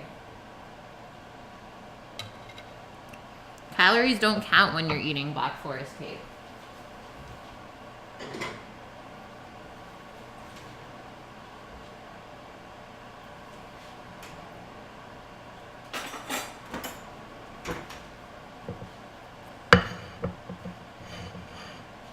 Yeah, only 130. Not bad at all.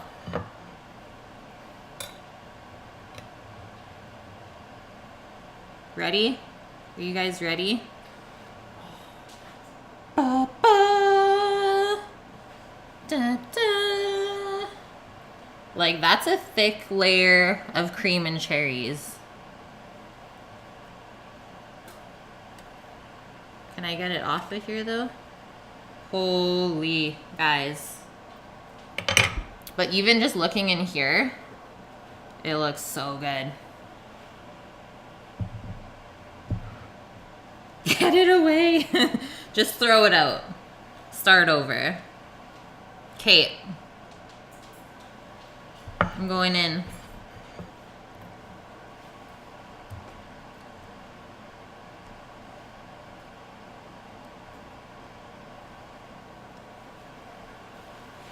Nothing like cake before dinner, am I right?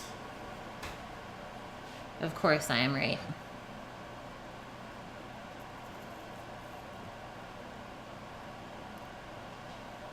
The slice.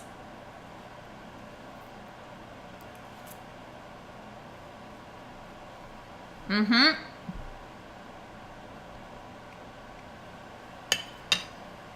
I didn't think I added enough kirsch, but it is still on point. I can taste it a little bit. But this cake, it's honestly not sweet at all. I think that's why I like it so much. Because, like, I can eat a whole piece of it and not feel sick to my stomach after. Obviously, there's a lot of whipped cream, but I love whipped cream, so I don't really care about that. I'd rather have whipped cream than icing, like, any day, guys. Yum. I wish I could just, like, send you all a piece right now. And I might keep snacking on this. But I am gonna let Mama C try. Boom. Okay, now we can carry on with dinner. And hopefully not everyone is too distracted.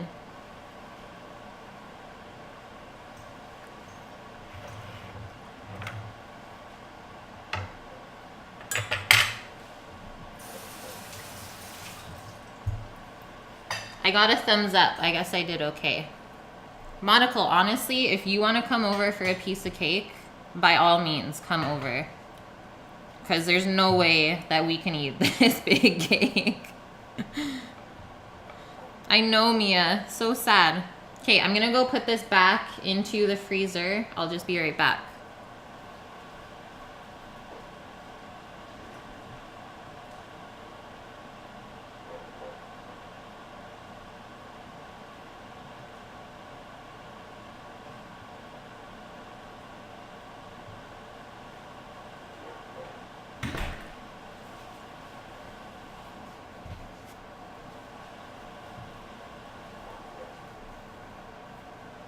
I think that tends to make me legit. I guess it's kind of like when Emerald says, bam! Just kick it up a notch. But I've always said that, even since I was young. It's been my thing.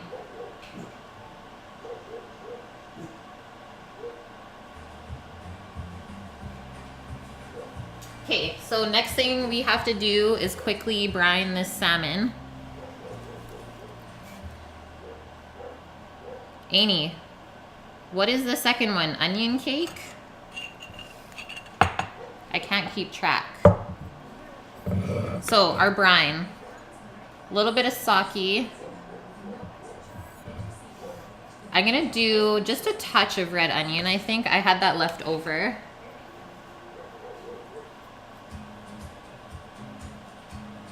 And then our parsley and dill, we're gonna leave nice and fresh and stuff the salmon with that after. And then I'm just gonna grab some fennel seed and coriander. So I'm using these spices whole just so I can easily like get them off of the salmon and they won't flavor it too much.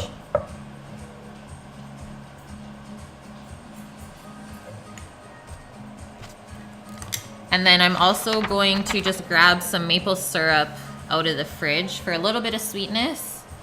And we will be adding just a touch of salt to this as well. This is my dill to parsley ratio, so I think I'm okay. You know I love my dill.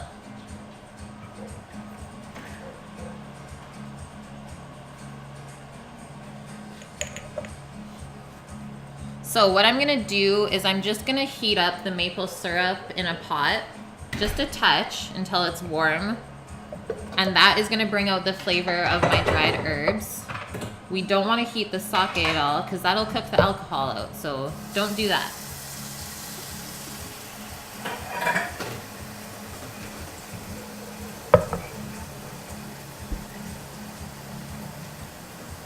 That's amazing. Yeah, dill weed, it makes sense. Grows like crazy. Baked potatoes, Mia, if you go back in my videos, I did like a Southwest baked potato night. They were so good. And they were vegetarian.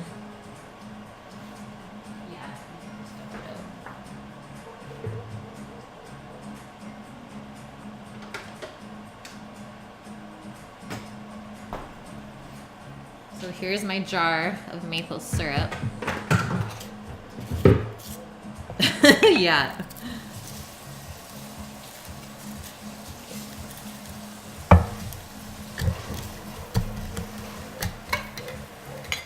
Yum.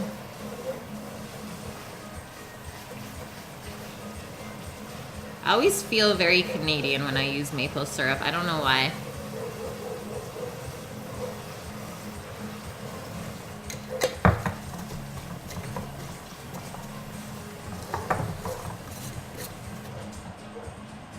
Yeah, flambéing. Super fun.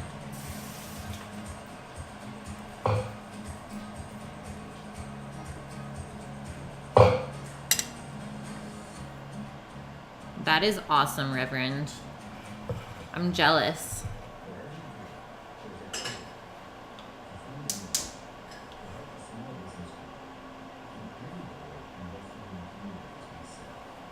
We can grow like rosemary and thyme and sage here all through the year.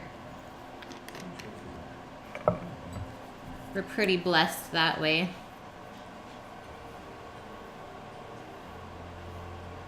So I'm gonna do just a teaspoon of each of these herbs.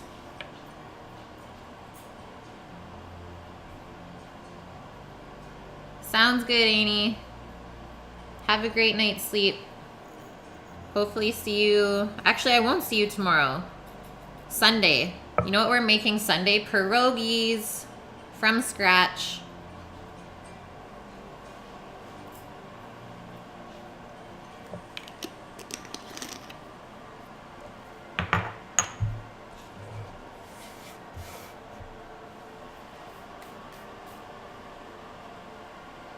What do you want to brine those in?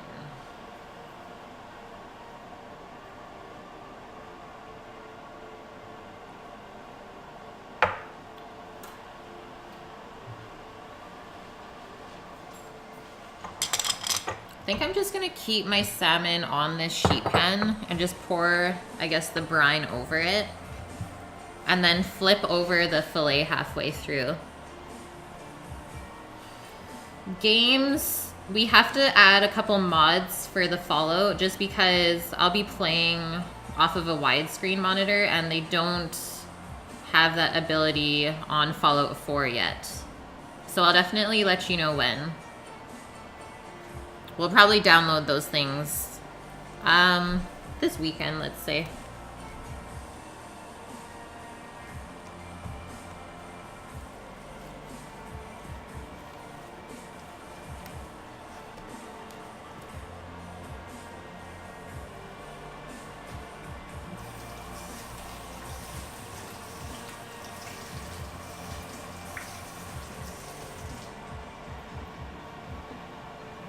See you later, bud.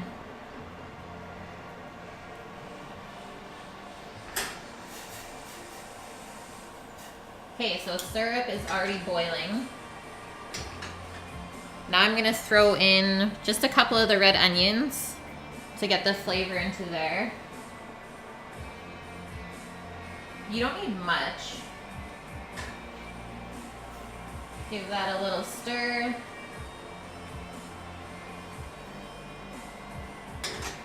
And then we have to let that cool down just a bit before we put the sake in.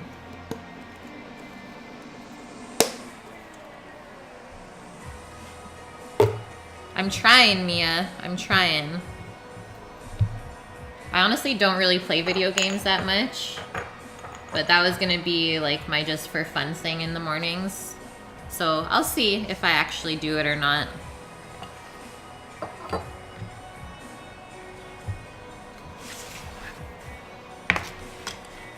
And I'm actually gonna turn the camera down now because I wanna clean up these fillets of salmon.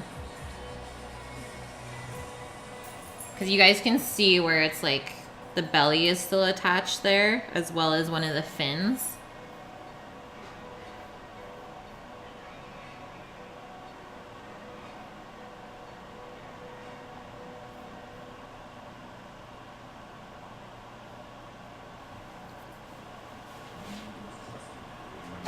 And I'm gonna grab just a disposable cutting board for this, because I don't want this cutting board to be all salmon-y. Nope. And you guys probably don't have this knife, but this is called a boning knife.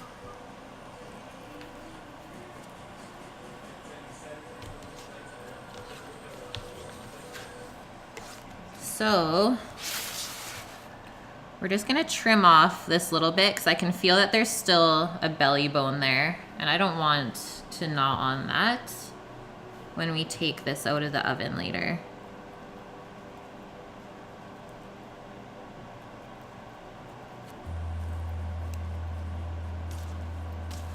And then I can also see, like right here, that the fin is still there. That's okay, because I'm just gonna be peeling the meat off of the skin later anyways. So we just want to clean up this part because there's usually some belly bones stuck in here. And we don't want anyone to choke on that at all.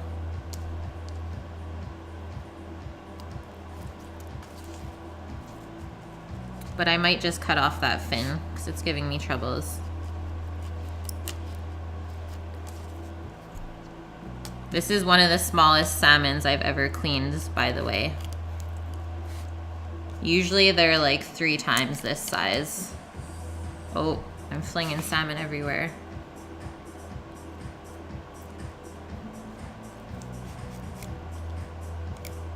Okay, so that looks a bit better, hey? Already? Then I'm gonna do this part next. So there's the other fin. I know, poor little fish. Well, I guess that means it's really fresh, because they probably just like gutted it at sea and then froze it right away. So I'm just gonna follow this along here.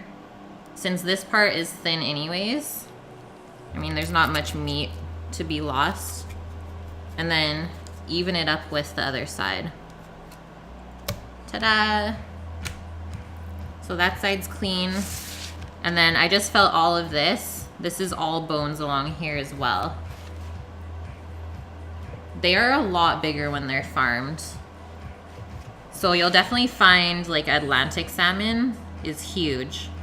And it's also a lot more fatty. I really like Atlantic salmon though.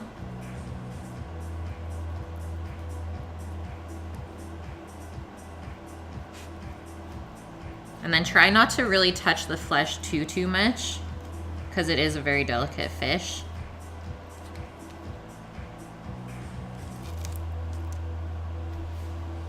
Like so. And then salmon always has pin bones too, which are super annoying. So I'm gonna have to go grab tweezers.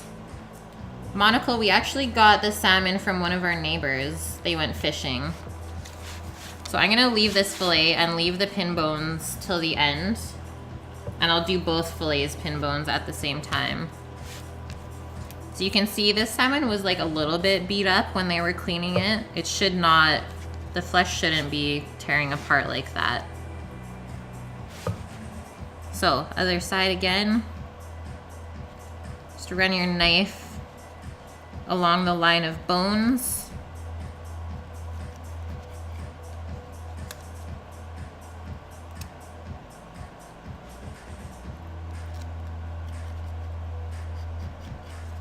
Like so. Nice clean edge. Ah! Get back there, tail.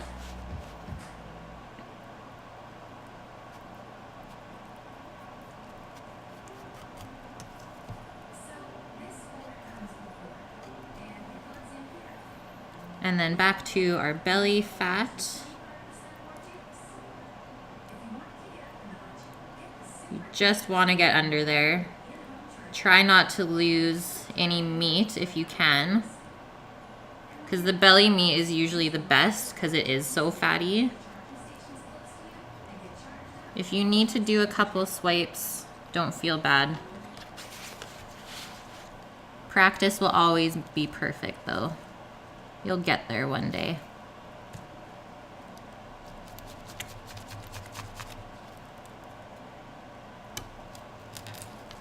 There we go.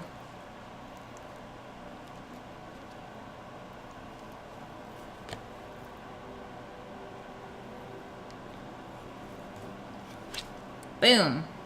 That little bit's okay. There's no bones in there. I felt it already. And so then pin bones in salmon, they always run along kind of the middle part.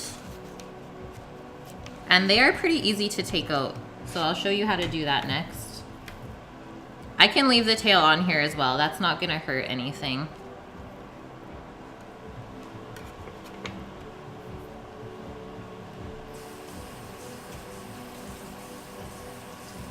I just have to go grab my tweezers real quick.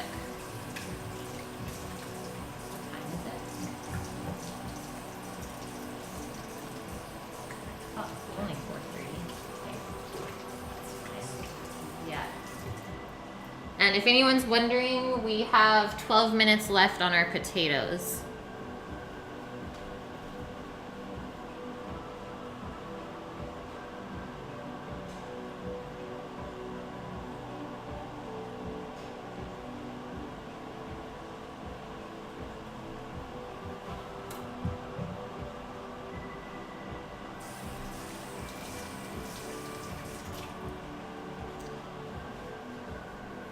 I hope that you do, Mia. Honestly, email me if you need like any recipes or pointers when I'm not on here. So tweezers for taking out pin bones in fish, you'll want a nice flat edge. And I'm gonna start from the middle and just work my way back. Hopefully they come out easily. It seems like they're not.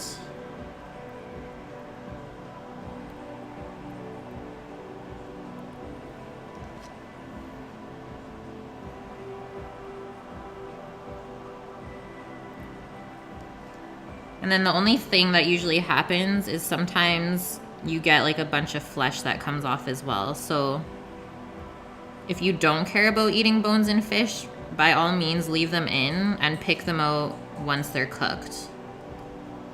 Because you can see me taking them out, it's really tearing up the salmon. We are trying to resurrect the salmon. It's true.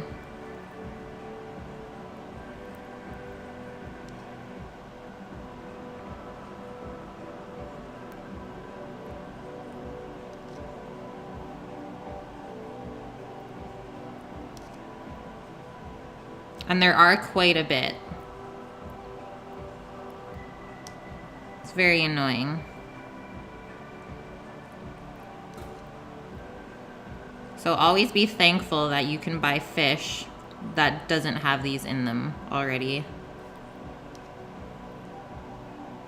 Because it is quite a process to do.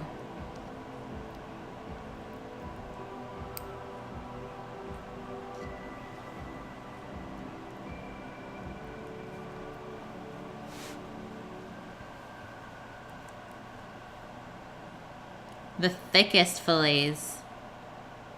They're actually really nice. For like such a small salmon, this is quite thick for a fillet. It was a happy fish, guys.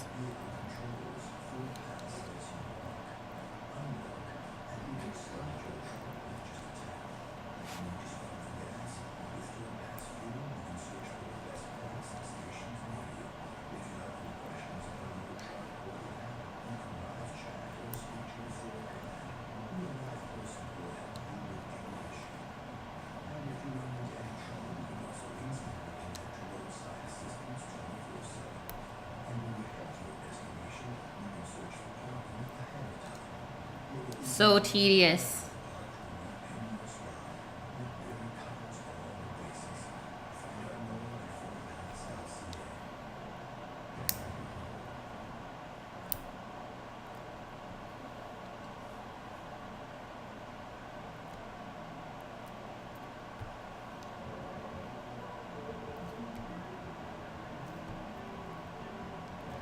Come on.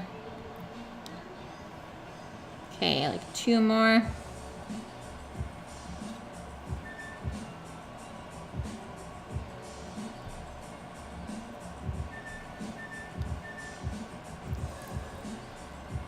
Okay, we are good on that guy. It totally is like plucking eyebrows. Except these are so hard to get out.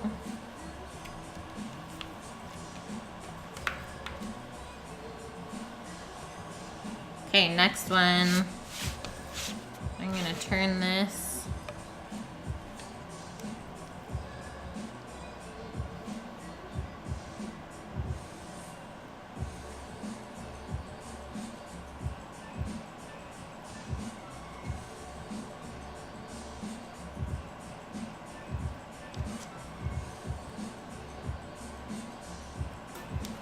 The flesh is so much more delicate in the middle. Like, it's crazy how much meat it pulls off every time I pull a bone out.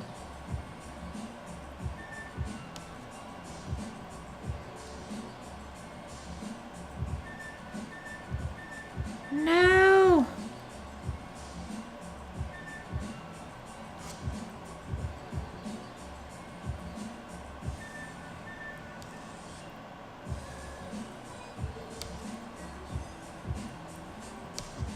Once you get going, though, it gets easier. I'm on a roll now.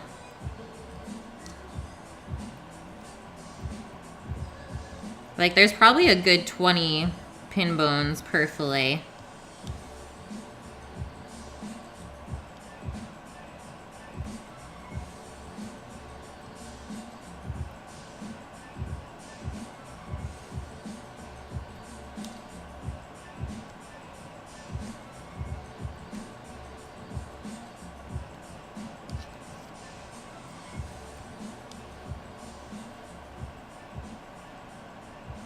Simon and Fred. Shout out to Simon and Fred for giving us beautiful meat to eat tonight.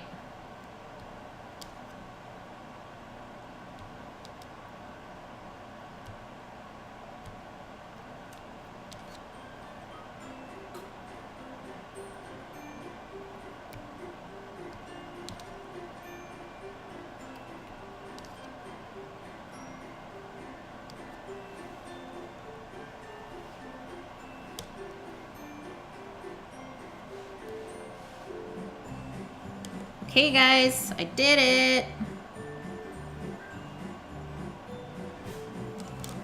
Okay, we are good to go now. I'm just gonna put these scraps here.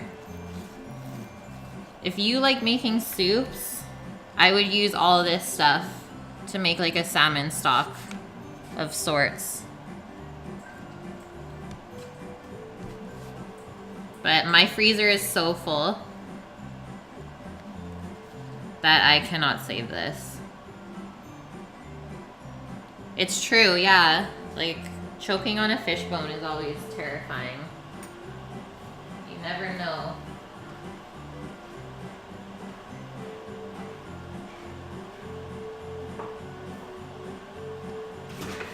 All right, time to brine this baby.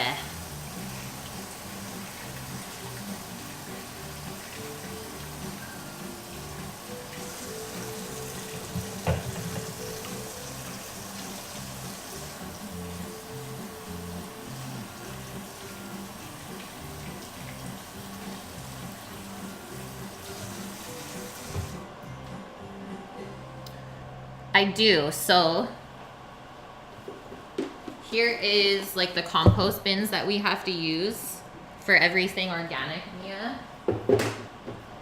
And then pretty much everything is recycled except plastic.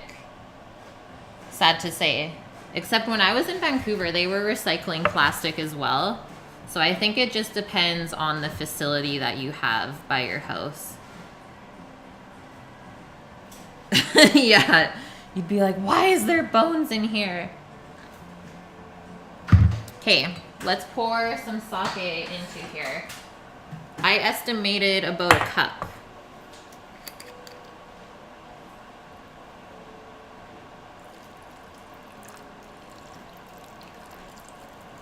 It is really sweet rather than like really strong alcohol. Like this is only 15.5%.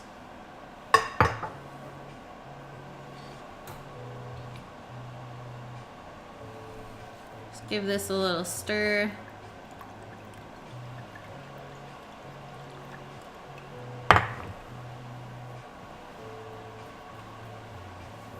And then I think I'm actually just gonna add salt afterwards, after we rinse this off. That way I can control how salty it is. So this is more of like a sweet brine with spices in it. And in about 10 minutes, I'm gonna flip the fillets over.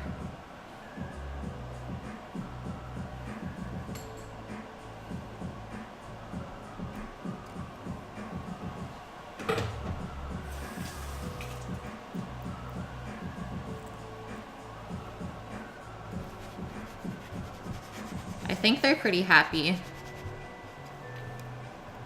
Okay. Those can go over here for now.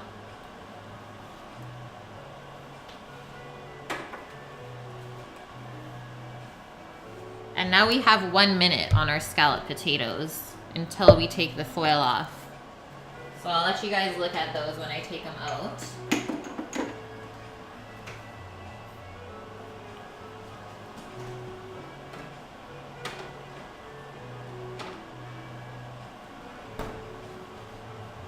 And for the stuffing on the inside of the salmon, you can leave like all of the stems on your herbs.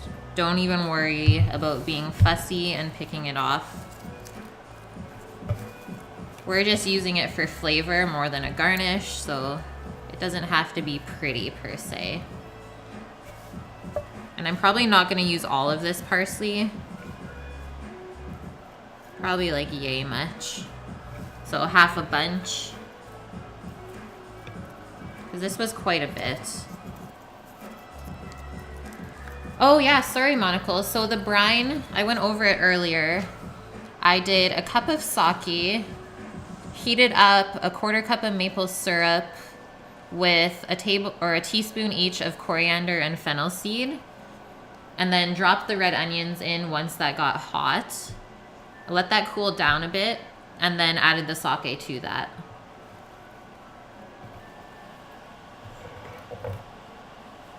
Now I can slice up my lemons, not super thin for the inside of the salmon. Ooh, there we go. Being yelled at.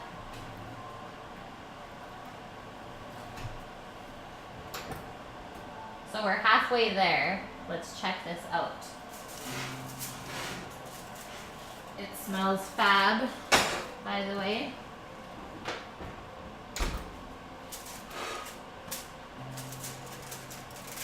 Holy smokes. I don't think you guys are ready for like this bubbling action that's going on.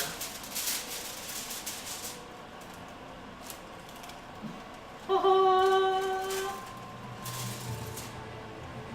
What is that?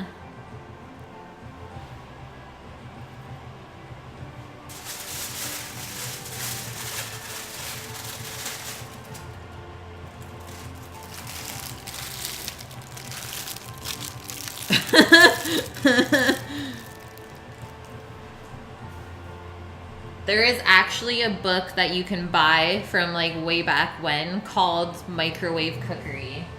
Back when that was a thing.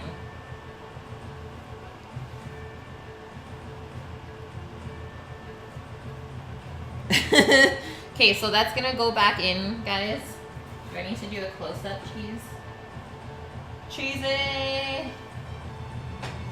For another half hour.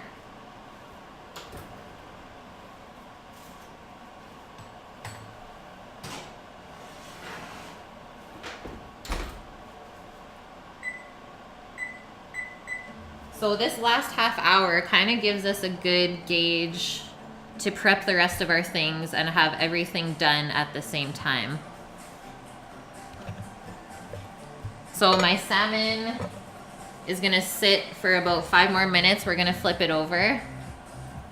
And then that should only take, I'm gonna say 15 minutes to cook in this oven at the same temperature as the potatoes. So you could even take the potatoes out and let them rest for a couple of minutes while the salmon is finishing up. They're definitely not gonna cool off. I could put a sheet pan under. It might get messy.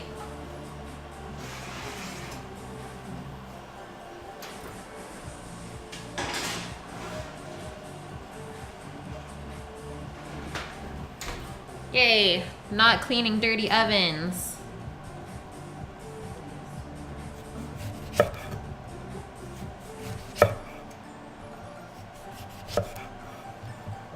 Beauty. So that should be, move this back over, enough lemon for the salmon because I'm just gonna kind of lay it along the fillet. So that looks perfect for me. And then this lemon I'm gonna use just to zest onto the asparagus after it's cooked. Yeah, Mia. Woohoo!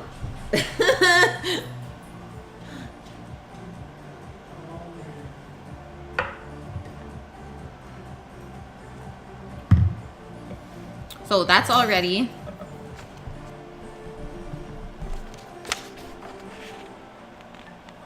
And I'm just gonna turn this back up. Actually, I'll prep the asparagus first. So I kept the elastics on this just because it's super easy to clean them this way. That way none of the stems kind of fly anywhere. I always just kind of look up the stem so you can see this lighter colored one where it starts to turn green again. So I'm probably gonna cut it around here. That way it's not gonna be woody at all. It's true, Mia. Bless those moms. She's taught me a lot of things. And look, all of your stems just stay together. And then we can just leave that in a bunch so that they're not flying around everywhere until we blanch them later.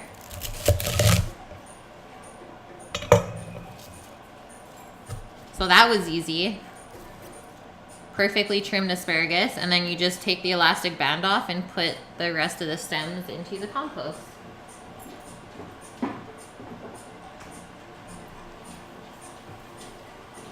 Way easier than breaking off every stem at one time. Hello. Hello. How are you? Great.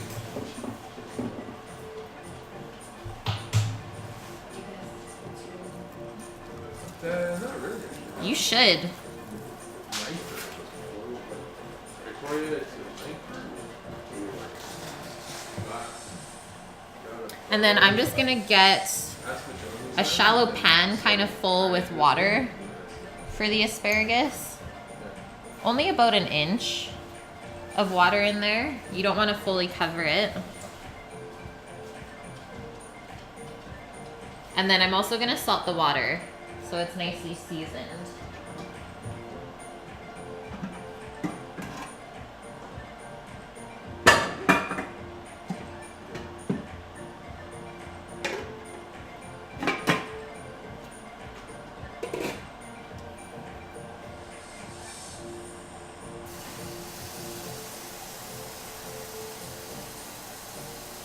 Hello. Good. Like so. And I'll put a tablespoon of salt into there. And that'll also help to keep the asparagus nice and green when you blanch it.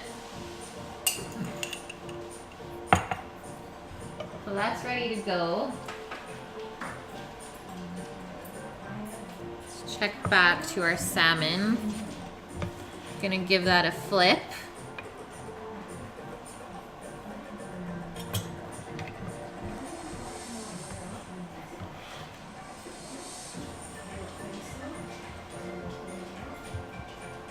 Salt does keep it green. So that's like a trick in kitchens, is when you're blanching lots of veg, always salt your boiling water. That way none of your green veg is gonna turn brown.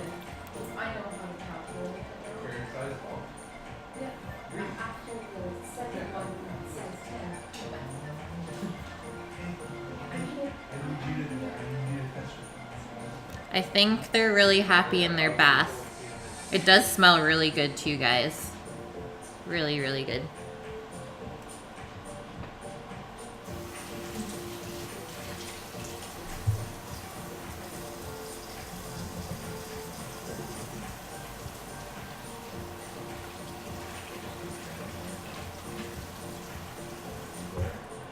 What?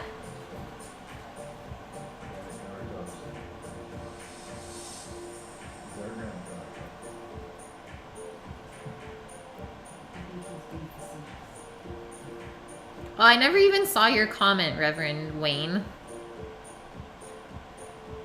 My dad actually built this kitchen. Shout out to dads too.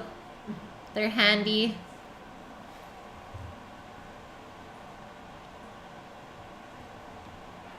So I'm just gonna put a couple of things away while we're waiting. And then I'm gonna stuff our salmon and put it in the oven. Let them get even happier.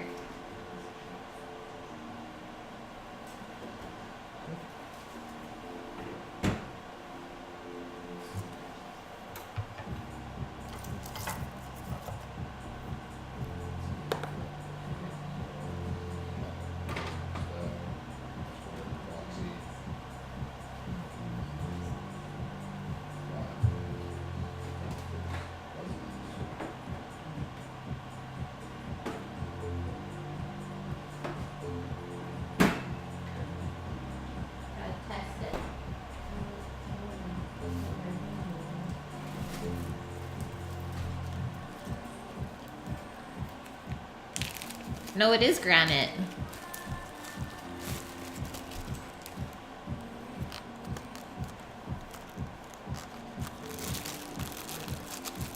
My setup is actually on like a 10-foot granite island. Pretty amazing, have to say.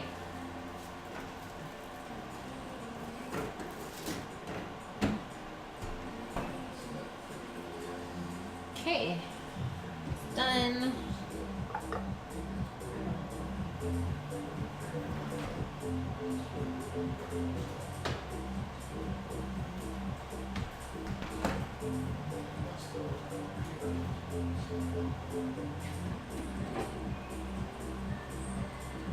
I always love to clean up while I'm waiting for things. That way you don't have to take a lot of time later on. Yeah, I know what you mean.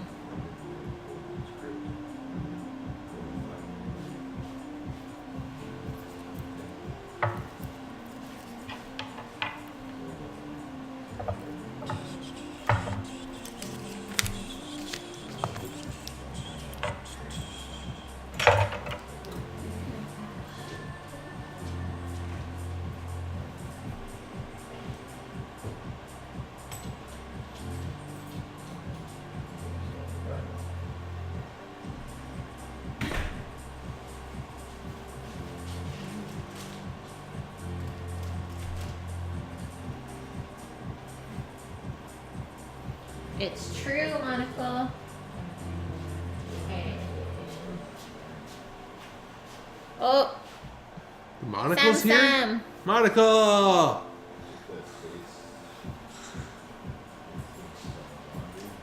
Okay, what do I want to put this pork in? Probably just this.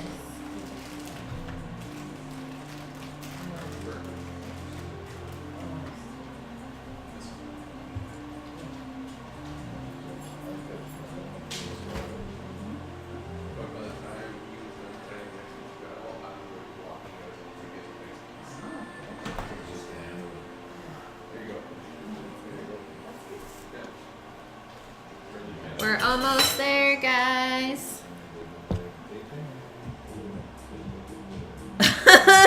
He's like the farthest thing from a hipster.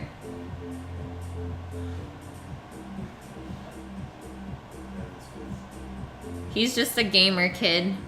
Let's just be honest. And Mia, so I moved back in with my parents and we're kind of looking to buy an acreage together and like live in separate houses on the same land. I just couldn't take Vancouver anymore. It was too expensive. So this seemed like the best option to save up a little bit of money for myself and pursue other goals other than just like working to live somewhere.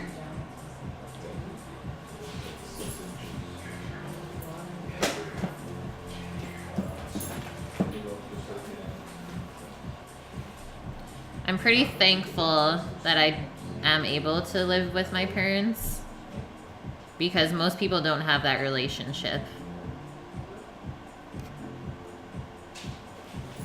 Come to America.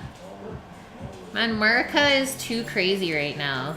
I don't know what is happening down there.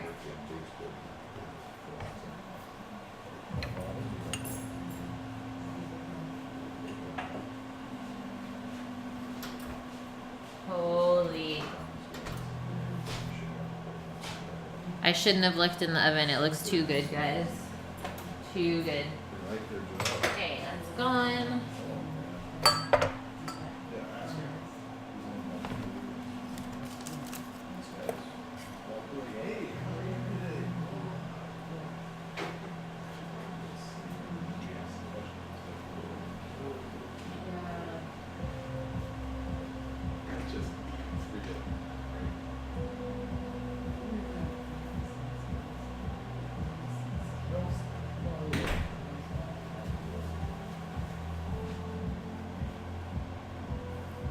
I believe that.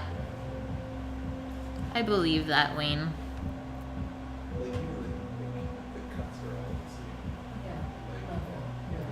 That's why I left the city.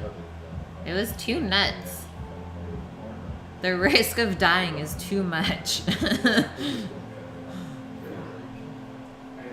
And plus, I don't love people that much.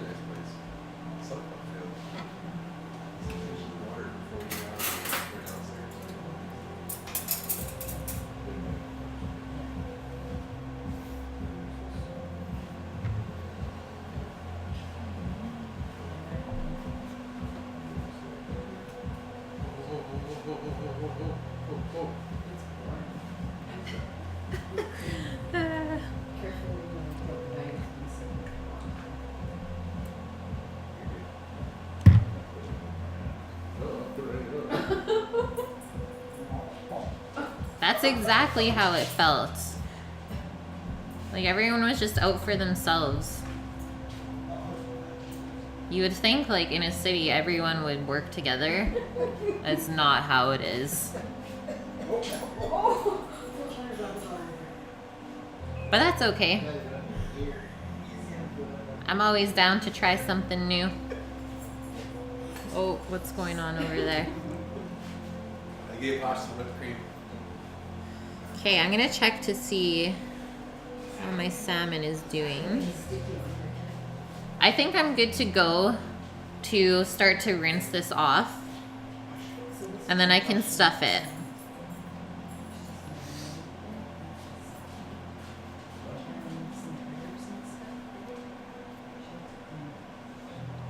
And then I'll dry it off really nice as well.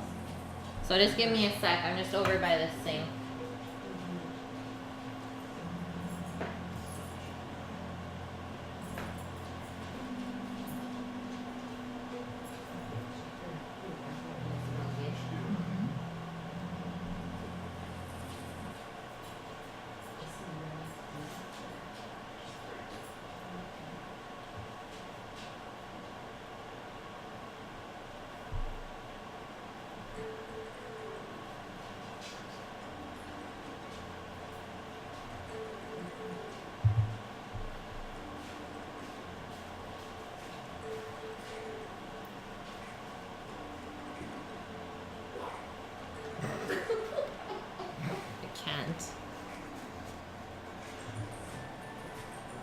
I mean, I think London is a lot different.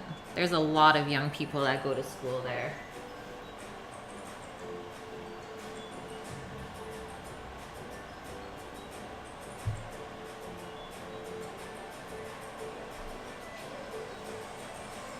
I had a blast when I visited.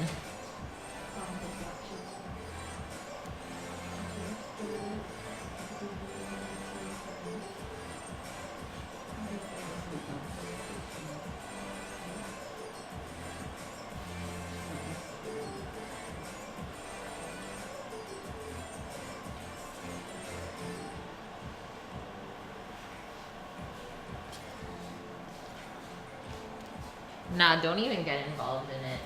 It's not worth your time.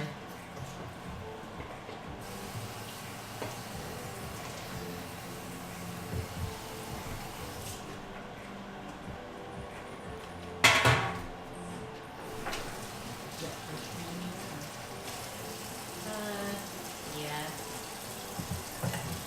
I have to dry those off.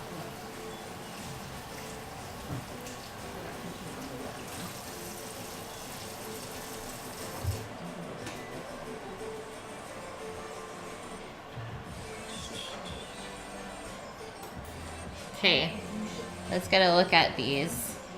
They didn't really change color too much, which is good because we didn't want to like cook the salmon at all.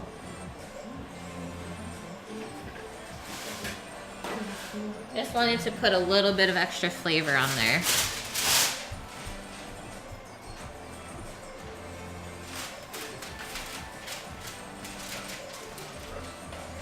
I just made sure that all of the whole spices were off of it, just so we don't crunch down on it when we're eating it later.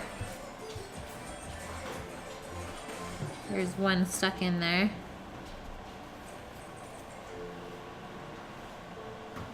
And now I can transfer them back onto a parchment lined pan. I'm gonna do the tail piece on the bottom, I think.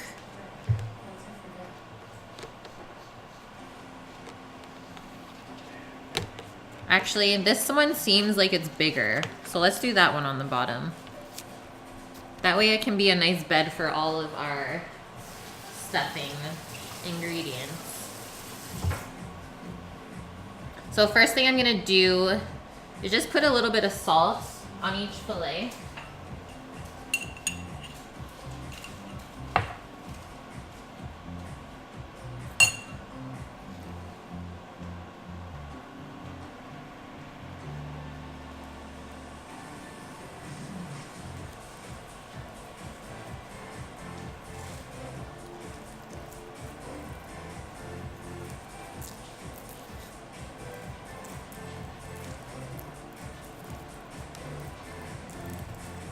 There we go.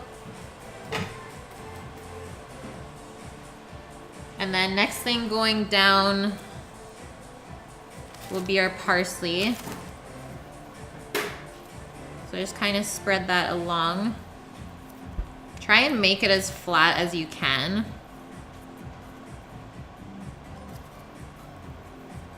just so the salmon cooks nice and evenly.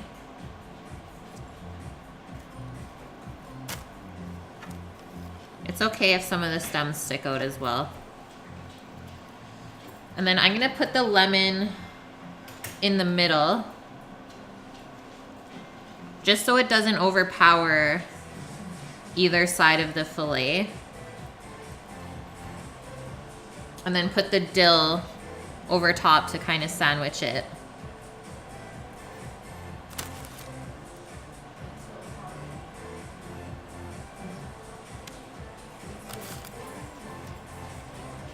Like so.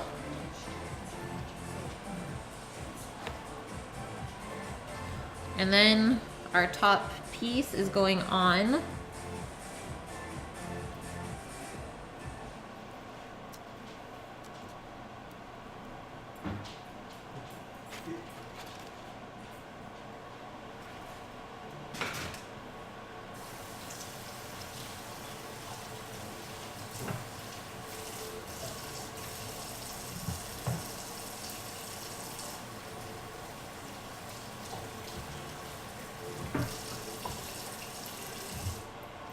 And I think I'm just gonna wrap a couple pieces of butcher twine around it, maybe 3, just to keep it nice and tight.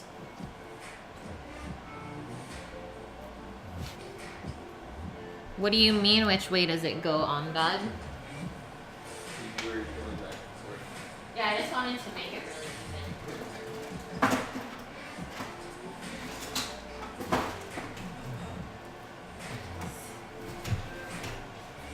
So here's my handy dandy butcher's twine. I'm just gonna cut off lengths that are long enough to tie it around.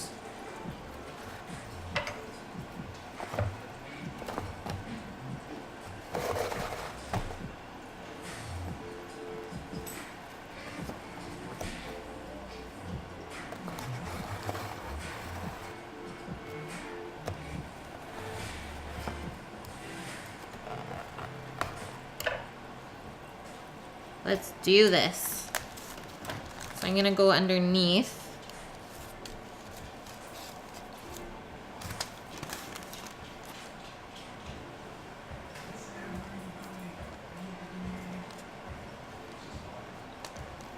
And don't tie it too tight. You don't want to rip the flesh or anything. Just make it nice and snug. Tuck it in for its nice little sleep in the oven.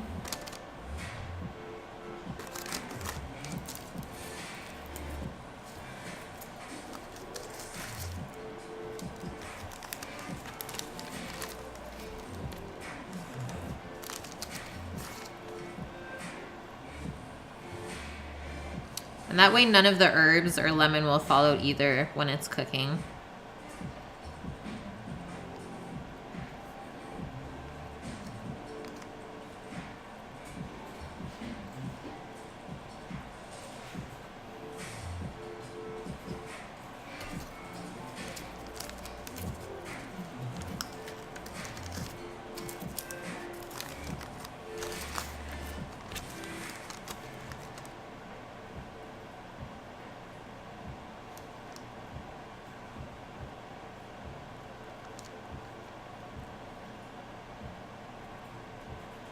Yeah. Rest it up, my young boys. It's time. That looks good.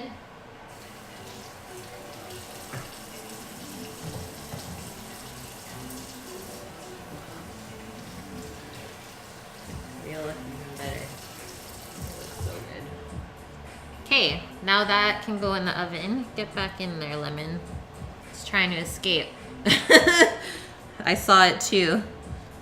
Okay, I'm gonna set the timer for 10 minutes, I think, and check it after that. I'm gonna go for about a medium cook on it, just because the flesh is so beautifully fresh and tender. And that temp, if you have a digital thermometer, will be around 135 to 140 degrees Fahrenheit.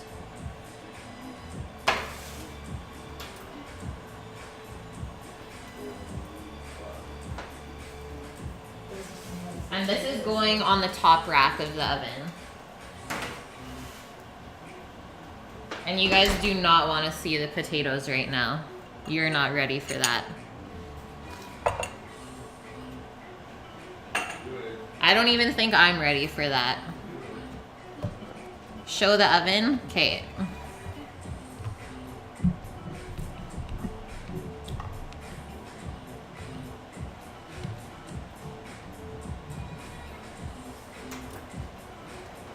Holy. The cheese is like perfectly browned. Earthquake.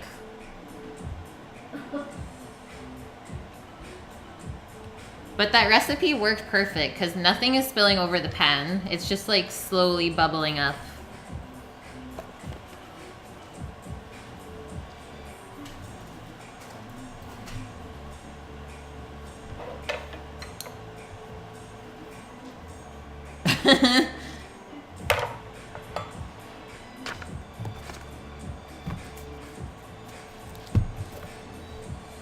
There ain't no burnt cheese. That's not how we do.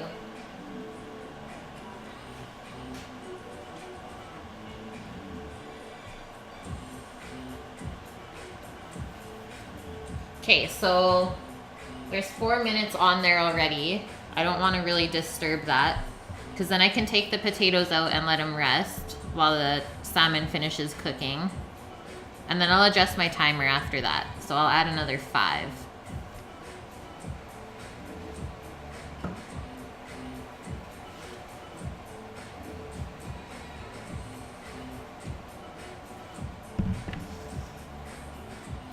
And then I'm actually going to be off the next 2 days. I do my weekend on Friday and Saturdays. And then I like to do like a little Sunday fun day stream with my family on Sundays. And we've decided to make pierogies from scratch. I'm half Ukrainian, so I thought I would do my duty and do that. Oh no, Wayne. Well, they're coming out in like 3 minutes, so you'll see them then. And we'll probably make like 3 or 4 different kinds of pierogies on Sunday.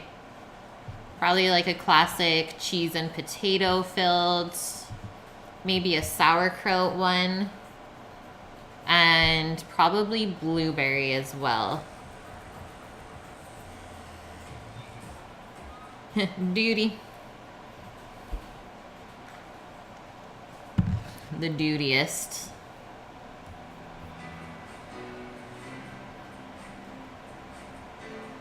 And I missed some follows here. So Interceptor, thank you. And XYZ, I appreciate you.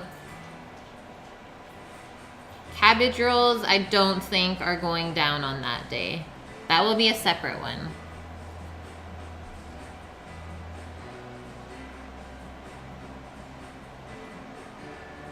Rush, my man. I'm doing so well. How are you? Dinner is just about to be ready. We got about like 10-15 minutes for our salmon to bake up. And I have some scalloped potatoes just ready to come out of the oven. I do know how to make sushi. I used to make lobster rolls at one of the fine dining restaurants I worked at in Jasper. I mean, I didn't have anyone Asian per se teaching me how to make the rice and stuff, but I do know how to season it properly and make a good sticky rice. I enjoy making sushi, but I do enjoy going out to eat it more.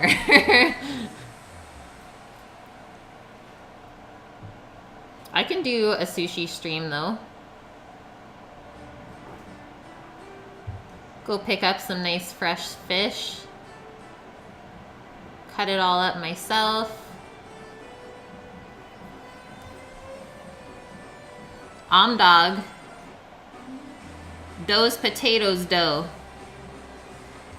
Thank you, sir, for that donation. Love.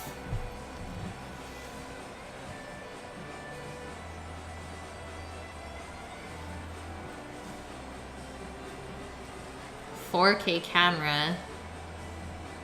That's excessive. It's true, Wayne. Sometimes by the time you're done, you're like, I don't even want to eat this anymore.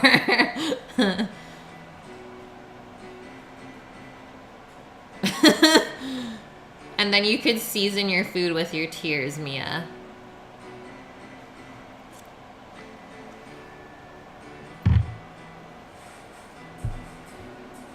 I looked at the timer at 10 seconds left. I got that internal chef clock.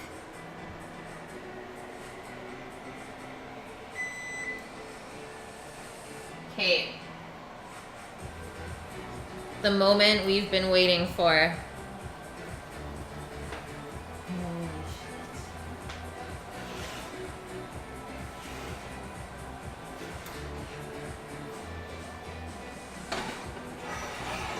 I don't even know what to say.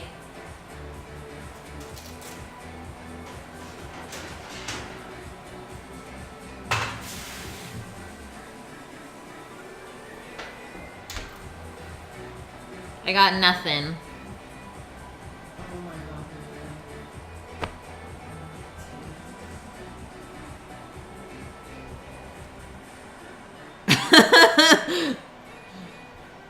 Okay, I've cried pretty much every time I've cut an onion on this stream. Except, honestly, maybe today. It didn't affect me that much. I know, I can't. I just want to go like this. All in my face.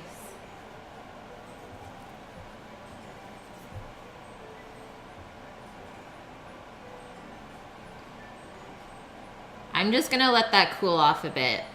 Like, I don't even have to cover it or anything. Because potatoes are honestly like lava when they're cooked. Like, never eat them right out of the oven. I've burnt my mouth way too many times. The starch just like sticks together. That's right, Mia.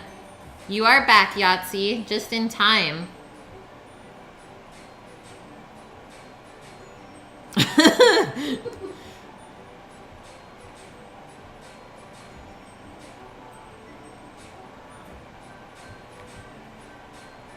Tears of happiness right now. That's what's going down. Okay, I said I was gonna set my timer for my salmon. So 5 minutes. I'm gonna do 5-minute intervals because I really do not want to overcook this. Well, that's a pretty important errand. It is Thirsty Thursday, so I'll forgive you for that one. I have also watched someone put saran wrap on their face. Of course the taters are keto. Are they vegan though? Not a chance.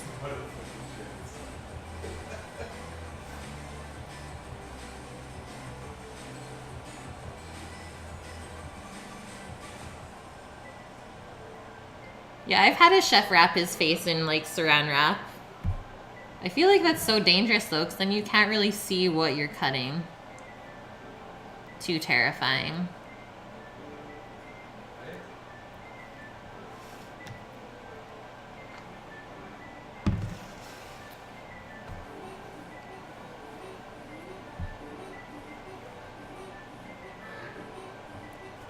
Yeah. Oh, I love Hell's Kitchen.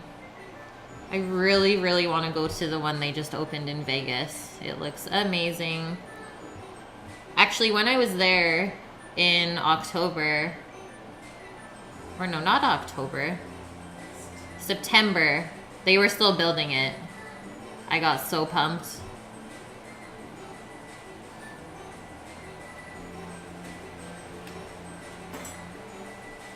Okay, this spoon is definitely going to be needed for that.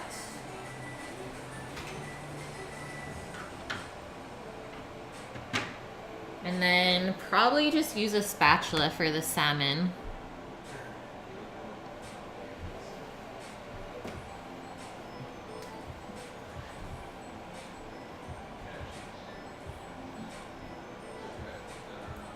Yeah.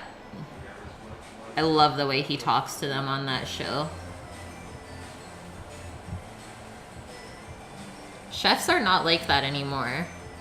They're too nice almost. Like sometimes you need to be yelled at to actually understand.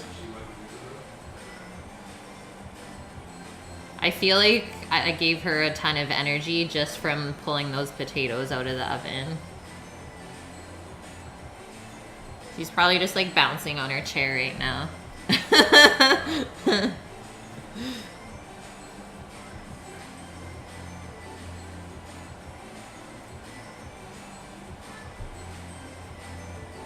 Too nice, yeah.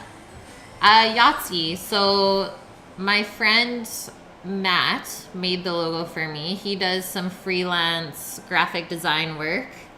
He's based out here on the island. And I adore him to pieces because I am so happy with everything that he did. I kind of just gave him like a rough idea of what he wanted, and he came back with all of this wonderful stuff. I just said, make something West Coast themed. And then here we are.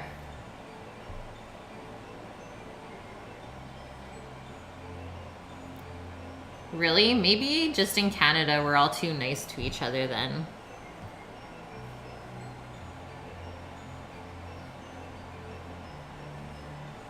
Like the only time I had a really kind of mean chef or strict one was when I first started cooking, and that was 7 years ago. So a lot has changed. But like people are just too sensitive nowadays to even be able to yell at them. Like most people would just cry, honestly. It's sad. And then you just lose your staff, and then you would have to work harder.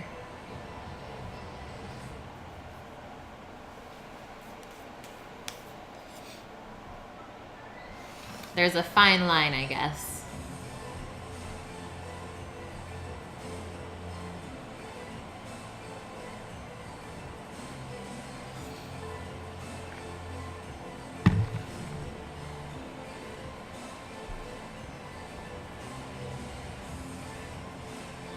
I have to not allow that one, Yahtzee.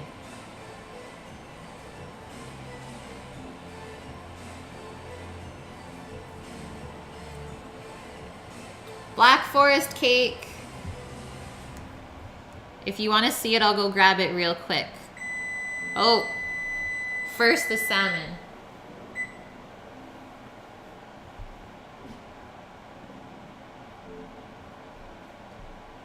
No Black Forest ham today.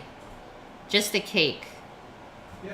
One of my longtime followers so far challenged me to make a Black Forest cake, and I delivered. Yeah, go check your microwave, Wayne. What are you cooking?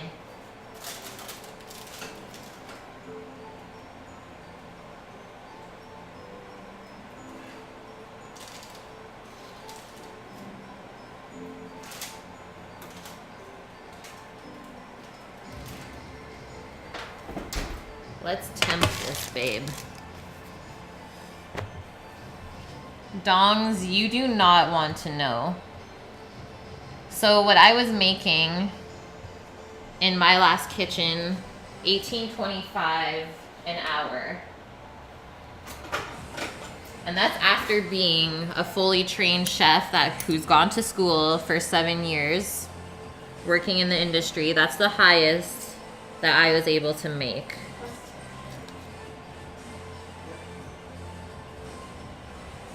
And honestly, it is not worth it to work that hard for that little amount of money. Like, I was pretty much just working to pay my rent. So this salmon is at 122, guys. So maybe like 3 minutes more in this oven and then we're good. I'm not gonna go much higher than that.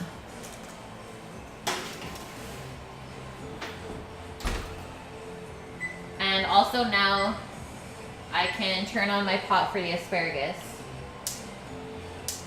So I'm gonna go high on this guy. I wanna get the water boiled as fast as possible.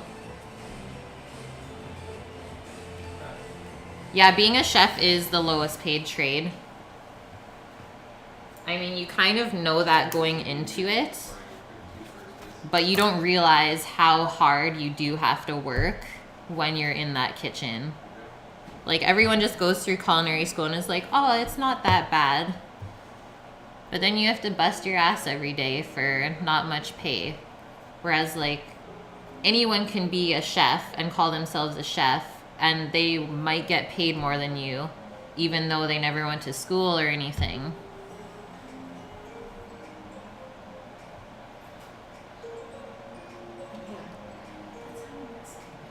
That sounds good, Yahtzee. I was thinking of doing a Taco Tuesday coming up. Well, yeah, exactly. Unless you make it, like, big time, you will not get the pay that you deserve.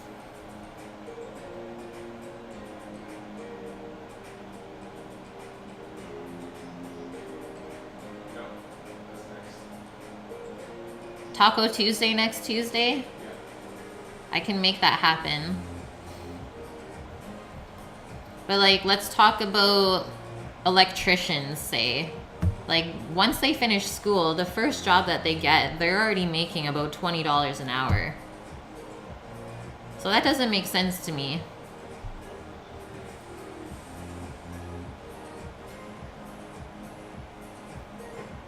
Yum. I have a tortilla press, so I might make some tacos from scratch. Oh, exactly.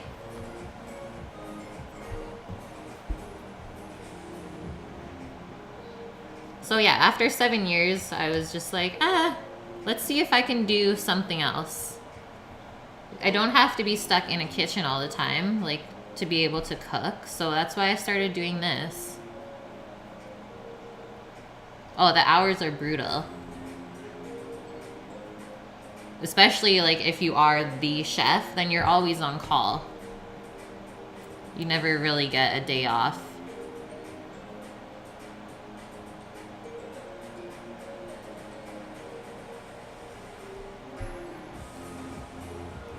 That's not bad, Polito. As long as you try, that's the most important part.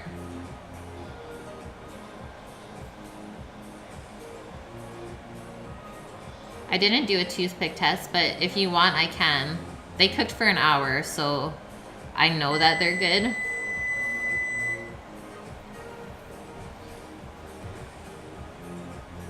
A lot of people don't even try and cook at all and just always eat out. And that's very understandable. I lived off of chicken and rice for 8 months straight.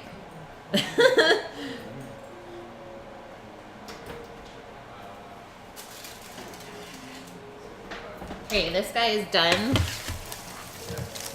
And I'm just gonna turn this down so you guys can kind of watch me take it apart now. It does smell really aromatic, like really good.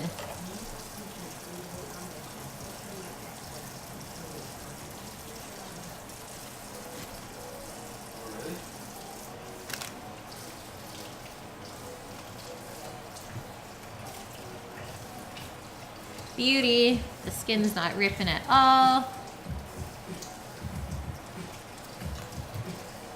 That's the worst part about cooking is cleaning. I honestly, like, it is. But usually if you make something delicious, it's worth it. I mean, hopefully you have a dishwasher.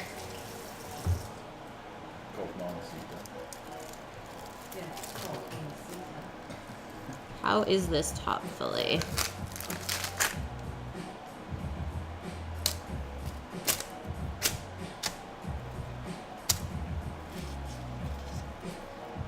Okay, bottom one is done. And actually, so is the top. So when I cured it with the sake, it kind of gave it a little bit of a different texture. I've never done this before. So I'm doing firsts with you guys as well. You can kind of see how it looks a little bit raw still, but that's all cooked.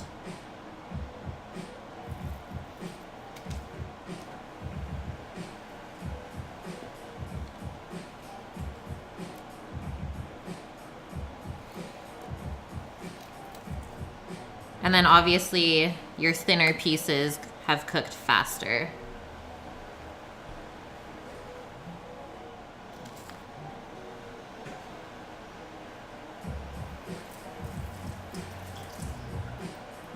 It's definitely not the prettiest salmon I've made, but I know it's gonna be one of the tastiest ones.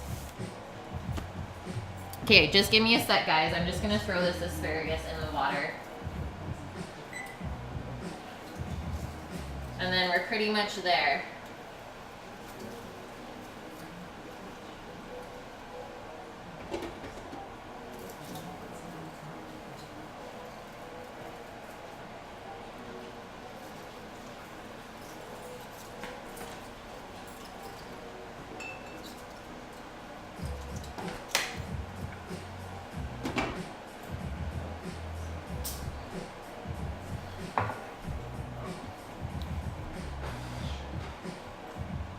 Yeah, exactly, Wayne. So just keep cleaning as I cook.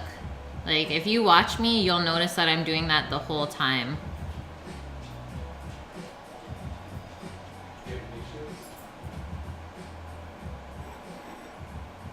I've thought about cooking on a boat, maybe like a cruise ship, but you don't see much of where you go. That's the only bad part. Is like you think that you'll see a lot, but you're always stuck in the ship cooking for people. Toledo, I would suggest doing like a bunch of one-pot meals and like cooking for yourself for like the week so that you have all of those meals set, and then I know it kind of sucks, but just reheat them later.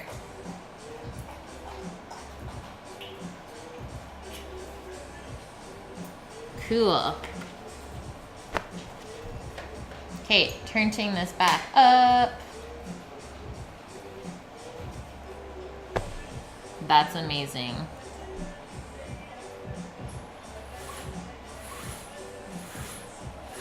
Somalia? What?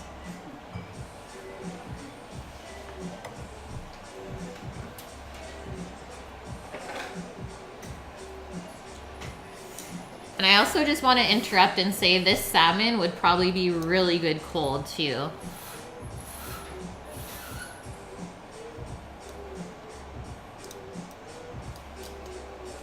That's right, Polito.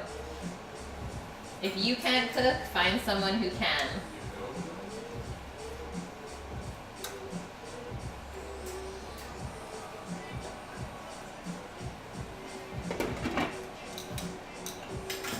I'm just going to grab the cake real quick for anyone who's new here.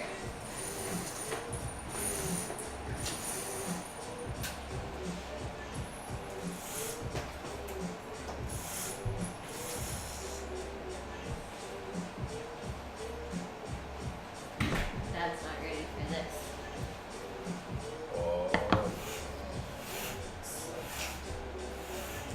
I like all seafood.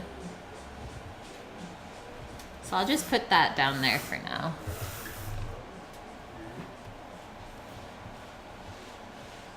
Let's hear it, Dongs.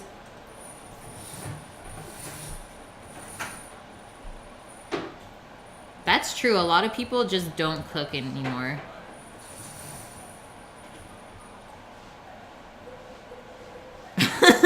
It came out okay.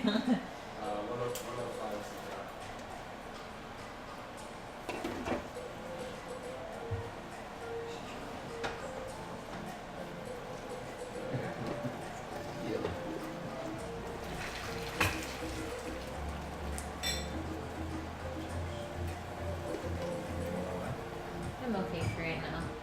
Okay, asparagus is done.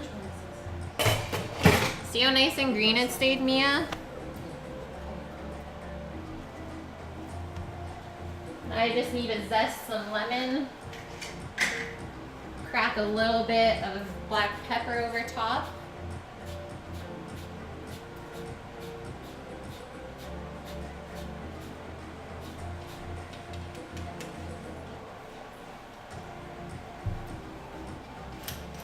And I already salted the water earlier, so I shouldn't have to add any more salt to that. Give it a nice toss up.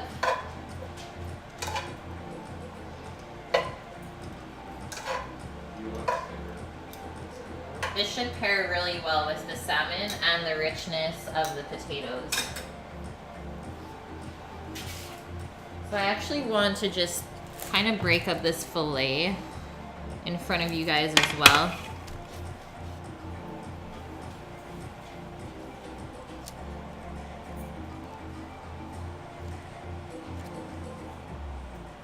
Cardamom is good with like any Indian spices, but it is so strong. Holy! Salmon like blew up at me. So juicy. It should come off the skin like perfectly. There we go. Hello. Except my pan's trying to run. So that little end piece, that's okay. But that looks great. Like it's really nice and juicy on the bottom still. Just gonna take that little piece off. And always eat this belly piece. That's like the tastiest piece there. The skin is actually really good for you to eat. I just hate eating it soggy, so I would rather like pan fry that.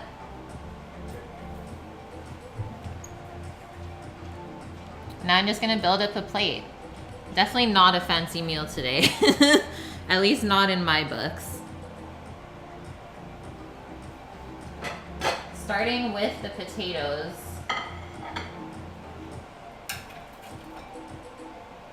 And the corner piece is always the best part.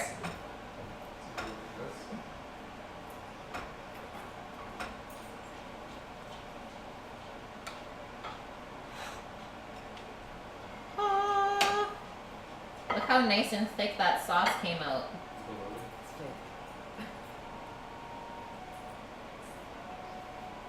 Make sure you get all that good brown stuff in the corner. Yum. I had to lick my finger. Had to.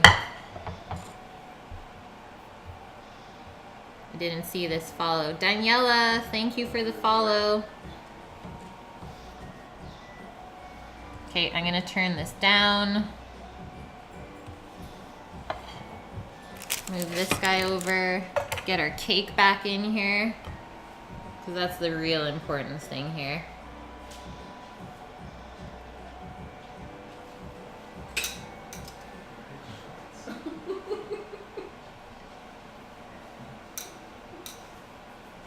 And just lay your nice asparagus over the one side of the potatoes.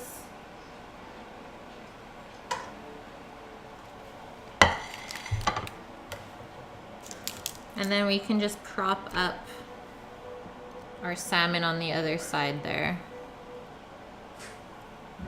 Sneak this little piece right there. For me, this is a simple meal. Like, this is the most simple plating ever, but everything is homemade and I'm sure it all tastes delicious. So I have to try it now just to make sure. I always try things as I cook them, but you always want to make sure your flavors blend well together when you plate them all. So I'm definitely gonna go in for this little piece of belly. And I'll turn up the camera just so you can see my expression. There ain't no lies here. This cake on holiday is a Black Forest cake. Mmm. Salmon is delicious. Get like a really nice sweetness from the sake and the maple. Not too strong of herb flavor. But the texture came out really nice. Like, it's not pasty or dry or anything like that. Okay, sounds good, Rush. Thanks for stopping by again. Have a great night. And then, obviously, let's get in the potatoes. These have been, like, torturing me the last hour.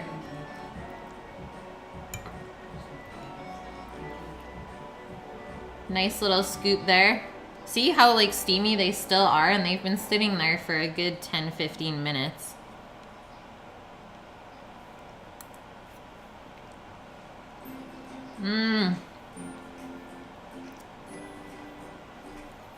So by us caramelizing the onions and the garlic a little bit first for the sauce, made it so much better. It's really nice and sweet.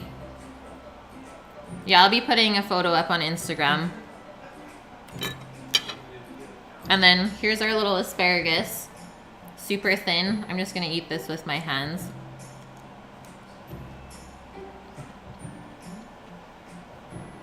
I love the lemony contrast of it. Like, this is all gonna be really, really good together. Because this salmon is not super fatty.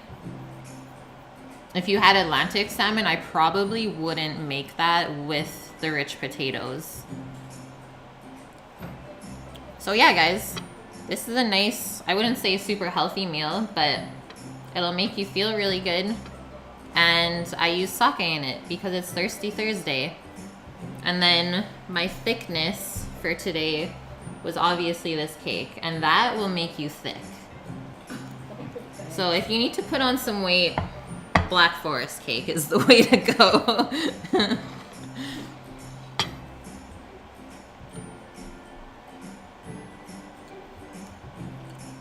Alright guys, any more questions before I head out? Because I am pretty hungry.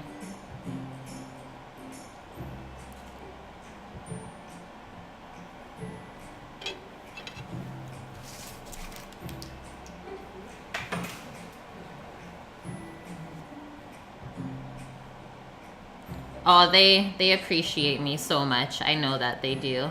Every night they're like, we can't even get this in a restaurant. At least not for the price either. So this meal probably cost $5 to make. Sorry, Monica. That's the best thing to put booze into, dongs. I made an apple crisp the other week and I put maple whiskey into it. So good.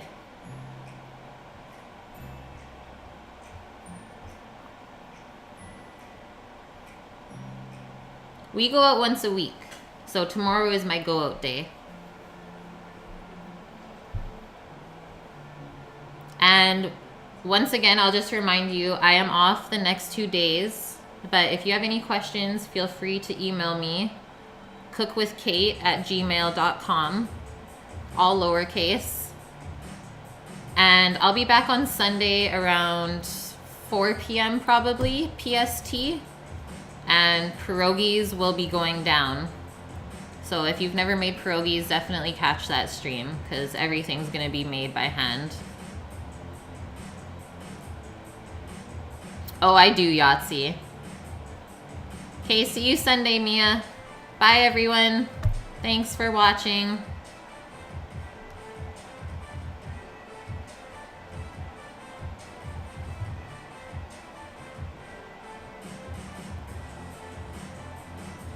And also nice meeting you, Wayne. You blend in with us well. Great addition. Okay, good night, guys.